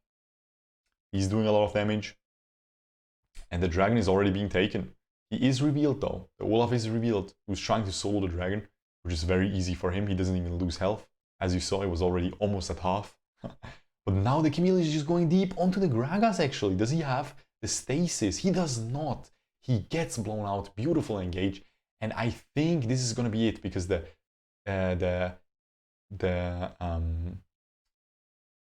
Ahri is dead as well. However, while I was saying that, the Olaf ended up dying, so maybe they can try to turn this around. Look at this Xayah doing so much damage. She flashes away, but I think it is too much. Yeah, it is too much, unless the Lee Sin can help. Nope, not helping enough. There is a wave top, although it is a very small one. They get the ace. The Ezreal and the Galio are alive, but the Baron buff expired. I don't think they can end. It's a 15 seconds on Ahri and Gragas. They can't end. But they can definitely get this tier 3 tower. But they can't end. They're trying. 5 seconds. 5 seconds. Oh my god, it is paper, bro. Jesus Christ, that is disgusting. They are able to end. Okay, my bad. Wow. Okay, good call. Luckily, they're not as dumb as me. And they go for the end there. I really didn't expect them to end. That was crazy, man. That was so much damage. That is a 2 for 2 now. Wow, guys, I will just finish this. I'm still fine. I need some water soon, but no cuts. Let's just keep going. I'm in the zone. Let's just keep going with that. Let me see who did the most damage, who got the MVPs. MVP going to Olaf. I think pretty well deserved. He actually did the most damage on his team. Extremely impressive. The Xayah doing decent damage. This is what I've been talking about with the Ahri though. Not too much damage coming in. Because, again, she's just not that AoE type of mage, you know, like a Ziggs, like an Orianna. I wonder where the Orianna is. I feel like Orianna is an extremely good pick for esports especially.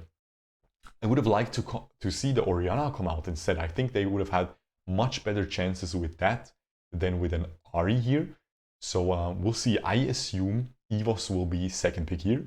ONE will take the first pick. And I think first pick has a ridiculously high win rate. Even in this best of 5 here. Didn't the EVOS only win on blue side? I'm not sure. But yeah, they have the advantage now. So what they want to do is they want to secure Corki. The enemies still want to ban Corki, so they will get the Lee Sin, maybe ban the Camille. Ban the Camille. And yeah, ban the Camille, bro. Ban the Camille. Let's see what happens. Let's see what they will do here. I think EVOS will still ban Corki.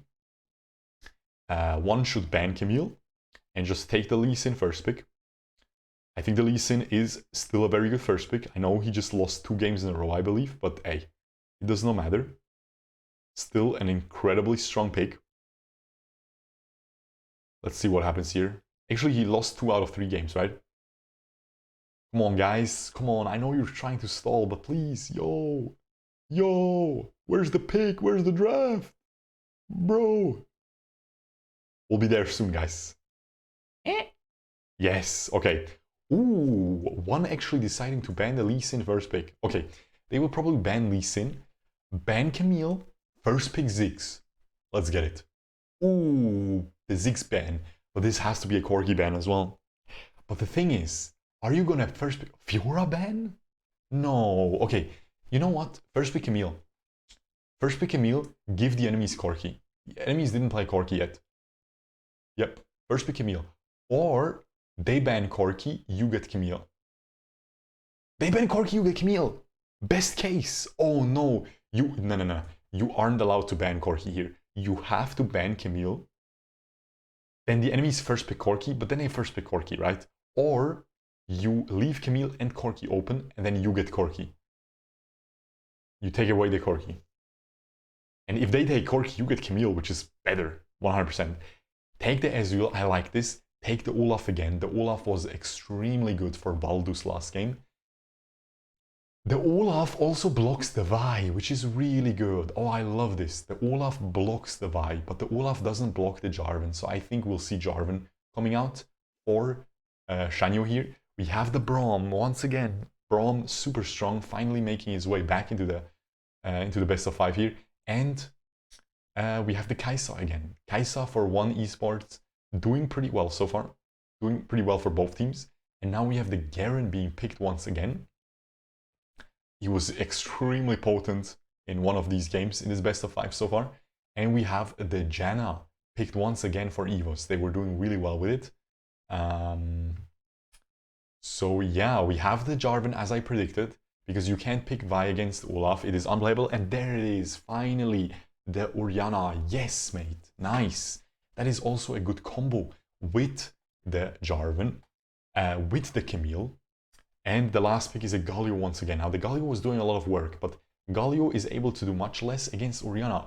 So this should be extremely exciting. This is the decider. I don't know who wins. I have no clue who won. So really exciting, really exciting. I think ONE is going to take it. They have a much better team composition right now than they had the previous game. They were always playing better. Both teams actually lane swapping. Very interesting. And yeah, they have the Camille now. One kid is also an Arena of Valor player, an ex-Arena of Valor player, and he was insane. He was so good on his Baron laners, on his solo laners, especially on the mechanical ones. So I think he's going to do extremely well on this Camille. I'm not scared at all for him. He's not going to mess up. And yeah, looking really, really good so far, guys. Looking extremely good. The Orianna, once again, she's going to be able to do much more against the Galio. So that's really good, because she is going to go for a Liandry's. She's going to do a lot of damage. She's also much better against Olaf.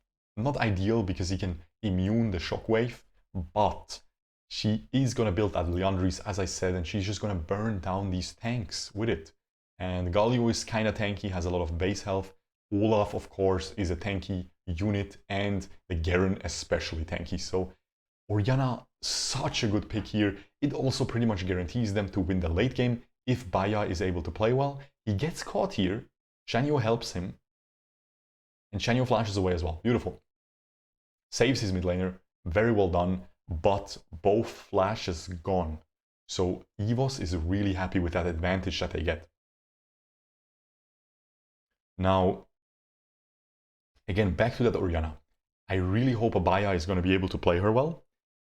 He had some nice mechanics on the Ahri, but wasn't able to do much, mainly because of the champion. The champion just isn't... It is what it is, guys. She's just really not that strong right now. Especially in the late game, it's hard to make a difference. Orianna, however, if you hit those shockwaves, you're looking at the best late game mage. And yes, I think Orianna is better than Ziggs even. She's harder to play. But if both are played perfectly, I think Orianna is better. Now, if you pick Ziggs against Orianna, you play perfectly, she's not going to be able to play the game because you outrange her, which is, even during team fights, don't underestimate that. So that is where, you know, the matchup is the Ziggs wins. But isolated, Orianna is stronger with that shockwave. Now, keep in mind, in terms of range, this is also a very important thing to touch upon. The Orianna and the Kai'Sa will be able to hard kite all these enemy melees, right? That Galio, that Olaf, that Garen. So it's honestly looking extremely good here for ONE. They have the Braum as well. The Braum passive going to help so much with the kiting. Orianna likes to auto attack a lot as well, so the Braum passive is going to pop super fast. The Camille has a lot of bonus attack speed on her third ability, a lot of has a double auto attack reset on her first ability. So once again, lots of potential there for the Braum passive. It's going to just be raining stuns during this game. The only issue is that Olaf can just immune it with his ultimate. But again, you know, it is what it is. That is completely fine. Now, it is the first Drake of the game, and it is an Infernal Drake, which is absolutely mental. That in the 5th game, right off the get-go, the most important Drake spawns. I think EVOS might actually get it, because Orianna really not that strong early. Olaf super nice at this stage of the game, super strong champion, and Garen as well, super strong champion at this stage of the game.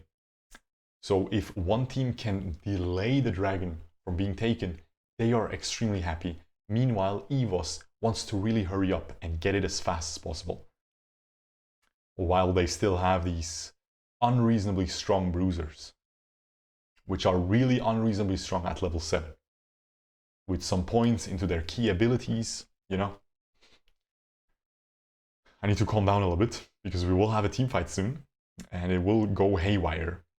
But one has the Braum, which is really strong for these river fights, as we've seen historically in Rift Esports over the last couple months. See how one might just give it up, because they will just let Camille push instead. They might try to steal it. Ooh, big engage by the Galio, but the Galio is going to get clapped here. They can't help him. Yeah, they get the first blood for free. Now they get a second kill as well. Janna just caught out there. Yes, red team got that Infernal Dragon, but now the Shanyo is in heaps of trouble. But I think this enemy will die as well, but the Kai'Sa dies as well. Oh my god, what a clown fiesta. But look at this Camille. She was able to pick up the tower. So the gold swing clearly going into one team's favor. I think they got more kills during that, or maybe it was a 3-for-3. Yeah, I think it was a 3-for-3 in the end, actually, which is pretty wild, right? No, I think it was a 4-for-3. No, it was a 3-for-3. Okay, that's crazy, yeah. I mean, I can just look at the kills and deaths. I'm so stupid. Anyway, it was a 3-for-3 in the end, but one team also got the tower. However, EVOS got the Infernal Drake. I think they're happy with that. They really need some more late game power, late game oomph against that Orianna. Against the Kai'Sa as well. Kai'Sa easily outscales the Ezreal. Just a broken champ, man. Kai'Sa, even more broken than Ezreal. Absolutely insane. I don't know how Kai'Sa is escaping bans, escaping nerfs for the past 7 months. She is broken since the release of the open beta, or of the closed beta even. Or yeah, I guess it was only open beta. In Southeast Asia, she's broken since then, and just doesn't get nerfs. Got like a wave clear nerf. Brain dead company a little bit, but it is what it is. Ninja 7, pretty happy. Now keep in mind, there was a huge marksman difference so far. Ninja 7 is playing worse than Cat Satan. Cat Satan, mate, is playing, okay? Maybe his name is Katsatan or something. I don't know, maybe I shouldn't. I don't know. But yeah, let's just call him Cat. He's playing much worse than Cat so far during this whole series, but he was playing extremely well on Ezreal once. So he has the potential, you know. He was playing pretty well on Kai'Sa as well, I believe. Yeah, he had a very nice game on Kai'Sa as well. Some nice, deep team fights. So it seems like Kai'Sa fits him. As long as he has a lot of mobility, it seems to fit him. Like Ezreal and Kai'Sa. So we'll see how this ends up turning out. The gold lead is 700 for one. Not really too big. Not really too notable, but still it is there. We have the Orianna already going for a Morello Nomicon against the healing of Janna, against the healing of Olaf. Makes a lot of sense. Would definitely do the same.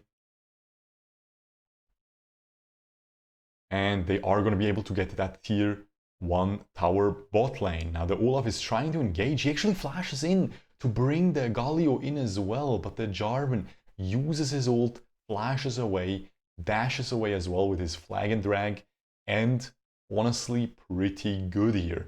Now this Galio wants more though, he wants blood, and I think Shanyo is a little bit too greedy here. He flashes away, he didn't use flash yet.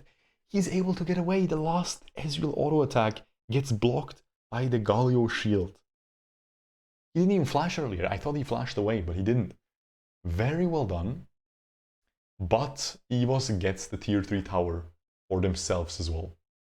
Did the Camille get to the tier 2 tower top? Let me see. No, she didn't. She didn't. Okay, but she is doing extremely well. Let's take a look at this gold. She's at 7.5k gold, which is actually the same as Garen. But I think he has a kill and she doesn't have anything. And now the dragon is spawning. It is a Cloud Drake. There's two strongest dragons spawning right early game. Now the Galio is going deep. The Orianna ult only hits the Galio. Not too good, not doing too much damage yet either. Orianna really needs to scale into the late game here and hit some very nice ults to be effective after all her nerfs, but she's still insanely strong if she's able to do that. And these are pro players, so they should be able to do it. I believe in Baya. And yeah, ooh, deep engage, but the Galio ult is sick, forces everyone away. I think that is going to be a beautiful secure on that Cloud Drake by the Olaf here. Extremely well played by EVOS here. They get engaged on, but the Galio ult just spoils the enemy's plans and they are able to pull ahead in terms of dragons 2-0, and they have the two strongest dragons in the game. Now keep in mind, they got nerfed. It isn't doomed yet for EVOS, but it isn't doomed yet for one team, but it is definitely looking really, really good here for EVOS. They also have a very fed Galio. The Orianna is ahead, 500 gold, so she's doing well. She's doing well in that department, but she really needs to scale a little bit more. The marksmen are completely even, and the Olaf is actually ahead a little bit of the enemy Jarvan. But again, you want your Olaf to be ahead, and you wanted the Jarvan to... the Jarvan doesn't matter. He goes for his black cleaver into full tank, and he's happy. You know, he's happy. He doesn't need gold. He just traps people into his prison.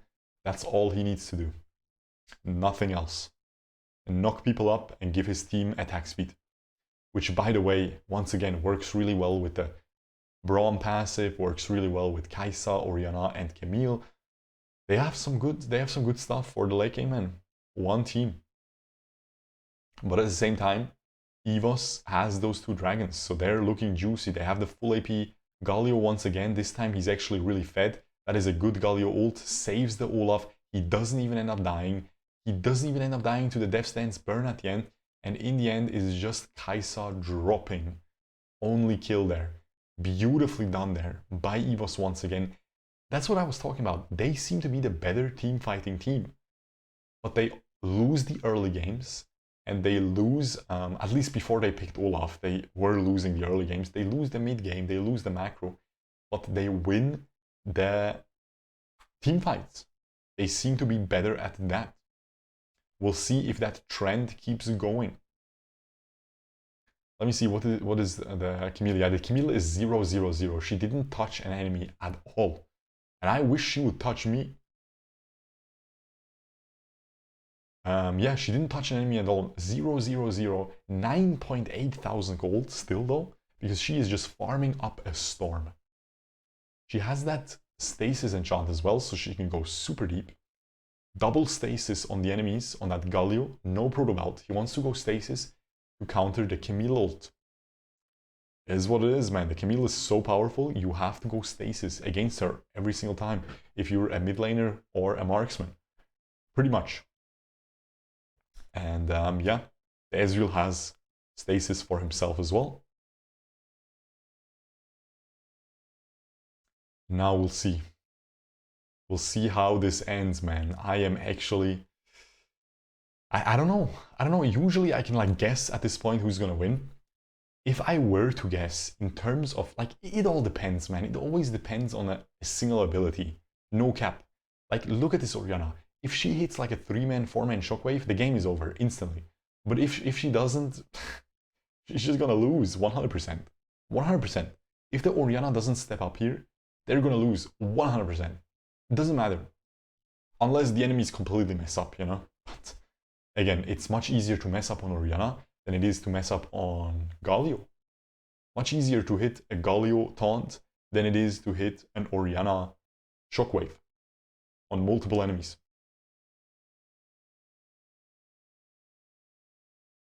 The Baron is being started even. I was gonna say is being controlled by EVOS, but is being started. The Garen is trying to sweep out the vision, but the Baron is so low already. But the Camille goes deep, and the Olaf will just die. Huge mistake. Beautiful Galio ult kind of saves the teamfight once again, but the Kai'Sa is just doing too much damage here. Is the Orianna Shockwave already used? I didn't see it, so it probably wasn't that good, or I'm just stupid. Probably one of these two. But yeah, or I just wasn't paying attention to that part of the teamfight. But yeah, that is honestly pretty good. That gives them a breathing room here. 2-for-1 trade in favor of one, and one team is able to breathe a little. As I said, they can go back, they can spend their money, they can farm the jungle, they can farm those side lane waves, and the next team fight, you're all of a sudden at a higher gold total, which for both teams, which of course a late game team composition like ONE's is going to be better at, right? At that stage of the game. So they are really happy with this. Even if they trade like 1-for-1, honestly, they just want to trade 1-for-1, full aces until they're max items, and then they will just win by default. If the Orianna can play well. Now keep in mind, even if you hit only like a 1-man, 2-man shockwave, if it's on a key target, it's also good. And then you have that command attack, command dissonance. They do so much damage, along with the Liandry's, which is, by the way, finally completed on the Orianna. Ah boy, it is some sick damage. Now it seems like EVOS is a little bit too slow on the macro here. They should be doing Baron instantly, but they don't seem to be realizing what is going on here. On the side of ONE, they get the dragon. Beautiful little sneak there. The Braum gets a little bit engaged, but nothing noteworthy. Doesn't really lose any health. The Jarvan loses a little bit of health by these skill shots, but he's okay with that. The Braum shield absorbs the Ezreal ult, which would have been very devastating. It would have hit Jarvan, he would be at half HP, and he would not be able to fight. But now the Camille caught out the Ezreal, the stasis is used instantly, the Galio taunt only hits the Braum, but now the health bars are just decimating. Where was the Camille? I want to see where the Orianna ult was. I'm sorry guys, I really need to see it. Ooh, okay, it hit two enemies. It hit the Olaf and the Marksman, but the Marksman is too healthy still. The Ezreal wasn't that low, but it kind of disengaged the teamfight. That was actually pretty clutch. That was pretty important. It's really hard to see the Orianna ult. All other ults have like huge animations, right? But this one is just like a couple wind thingies, you know, wind currents. A couple white lines, you know? And I know all about those white lines. Actually, I was making, that really sounded wrong. Because it sounded like a joke, you know? But I wasn't going for that. I only realized it afterwards. I was going for cum. I was gonna follow up with your mom knows about them as well. Luckily I didn't. Because, yeah, why would a white line be, you know, semen? Guys, I'm recording this for like an hour now, 2 hours almost, and I just got demonetized. I'm so dumb, man. But it is what it is. I had to explain, because I would never make a joke, you know, because that is just, do not do that. I do not smoke. I do not even drink alcohol, guys. Be healthy, guys. You know, like Cristiano Ronaldo, drink water. No Coca-Cola. Come on, man. You know the drill. But now, while I'm saying that, we have ONE finally in a little bit of an advantage in the mid lane here. They are able to secure the Baron. The Orianna is able to secure it. Huge swing in power right now for the side of ONE team.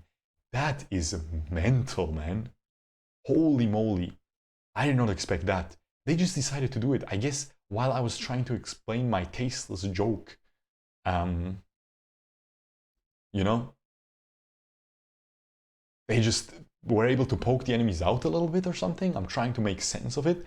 But yeah, and then they just secure the Baron just like that. Huge mistake by EVOS. And now, honestly, ONE is in a big advantage. Just like I said, if the Orianna gets online, gets her damage, and she will have the Rabadon soon. And at that point, it is doomed, my man. And she has QSS against the CC of the Galio, which is the only thing that can kill her. A Galio taunt. Galio flashing on top of her. And I wish Galio would flash on top of me. Guys, it's just terrible, man. I don't know. I'm trying to make some jokes, but they're just terrible. But yeah, that was a little bit Seuss, like a Mogus, you know. Anyway, that was even worse, man. I should just stop talking. But while I'm saying that, we have a nice little push coming in by ONE with their Baron into that bot lane tier 3. They're trying to make the cannon minion just push down in this tower. And meanwhile, we have Camille also split pushing mid, which she's of course doing really well this whole game so far. Now the Braum gets caught, but he is so tanky with that stupid shield. Braum needs a fet nerf, I'm telling you. This is so stupid. Oh my god, the Kai'Sa goes so deep. But it was okay, because she absorbed the Garen ult, flashed away, they get the tower, completely fine. Honestly, completely fine there. And now we have the Elder being on the plate, but the Baron buff just expired. They were able to get the tier 3 tower.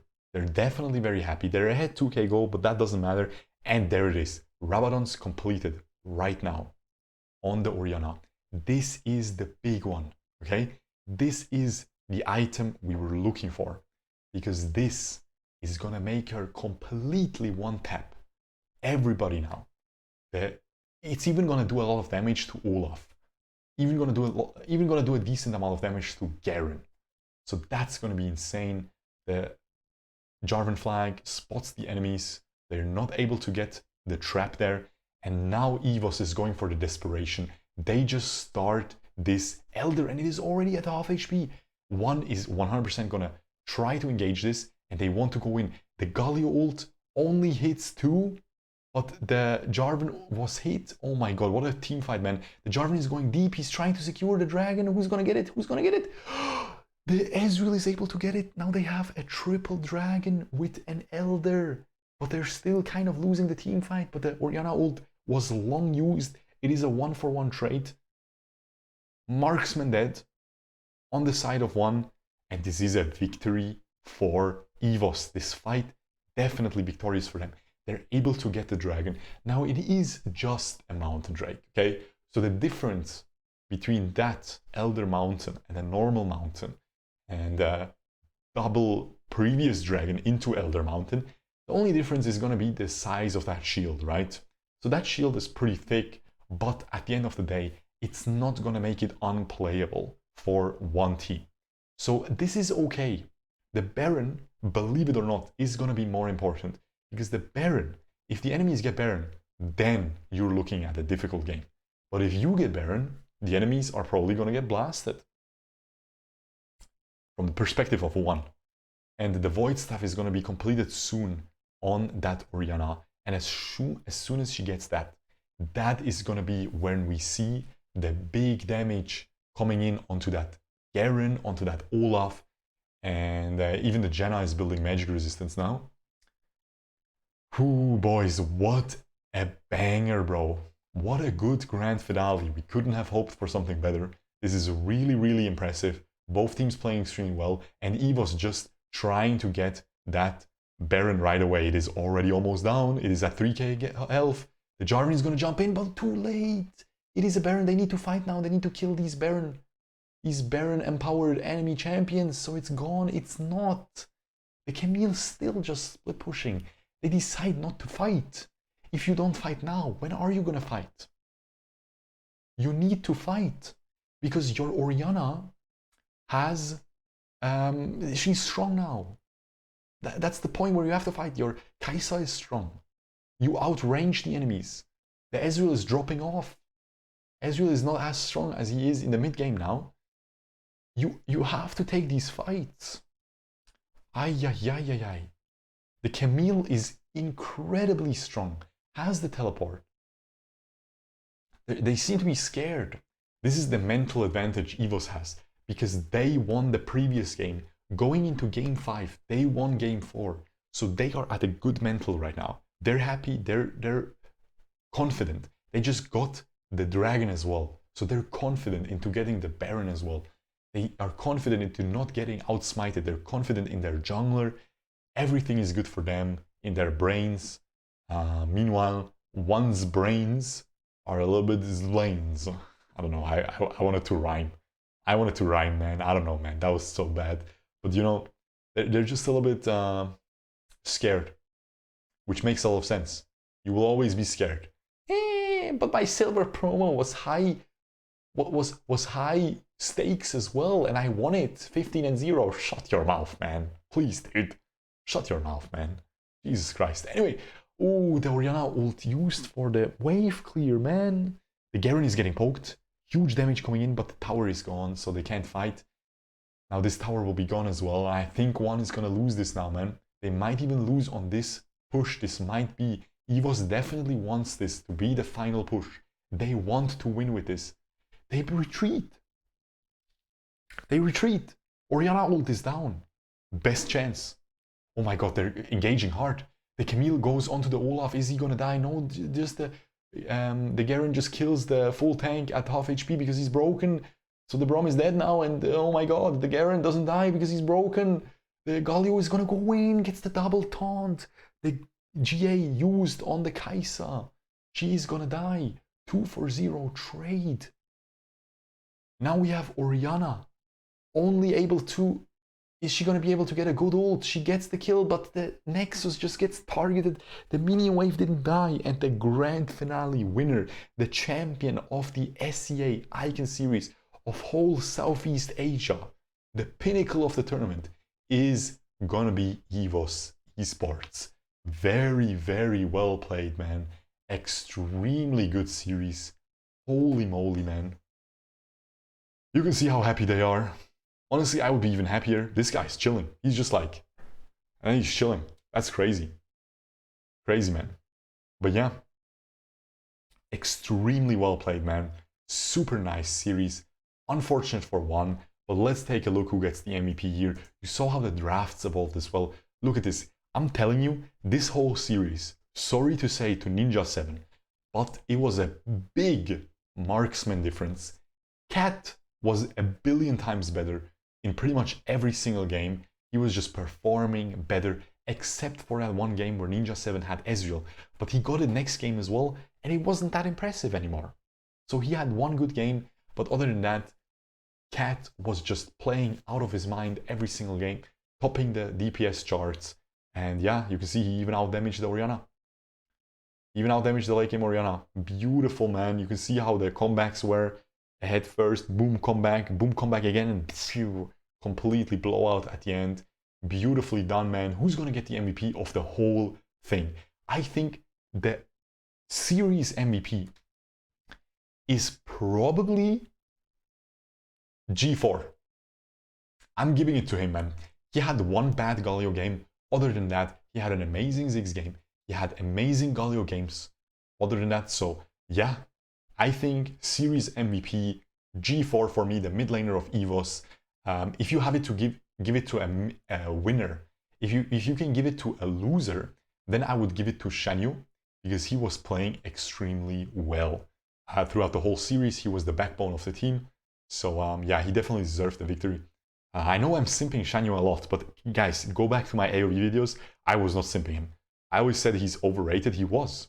He was really good at the start, 2018. 2017, he was really good at AoV. But then like 2018, to end of 2018, 2019, 2020, kind of cringing. So I'm not just, I'm not just guzzling on his balls. Why do I remove why do I use some cuss words sometimes? Why do I just become stupid sometimes? Are we going to see a series MVP? Come on, guys. You can't do that, bro. Come on, man. Bro, Ay ya bem. Guys, you're cool. But you know what's cool? A series MVP. Eh? What is this? Nothing. GG, bro. Anyway, guys, hey, hope you enjoyed. That is it for the esports of the Icon series. We'll see when the season 2 will start. We'll see what other esports tournaments will be thrown at us in this beautiful game. And as always, this will be on this channel. Unless I get bored of Pokemon Unite, I go back to Wild Rift. But I already talked about that in that taking a break from Wild Rift video. I really hope you guys enjoyed this. Make sure to subscribe, ring the notification bell, and I hope I will see you guys next time. Peace.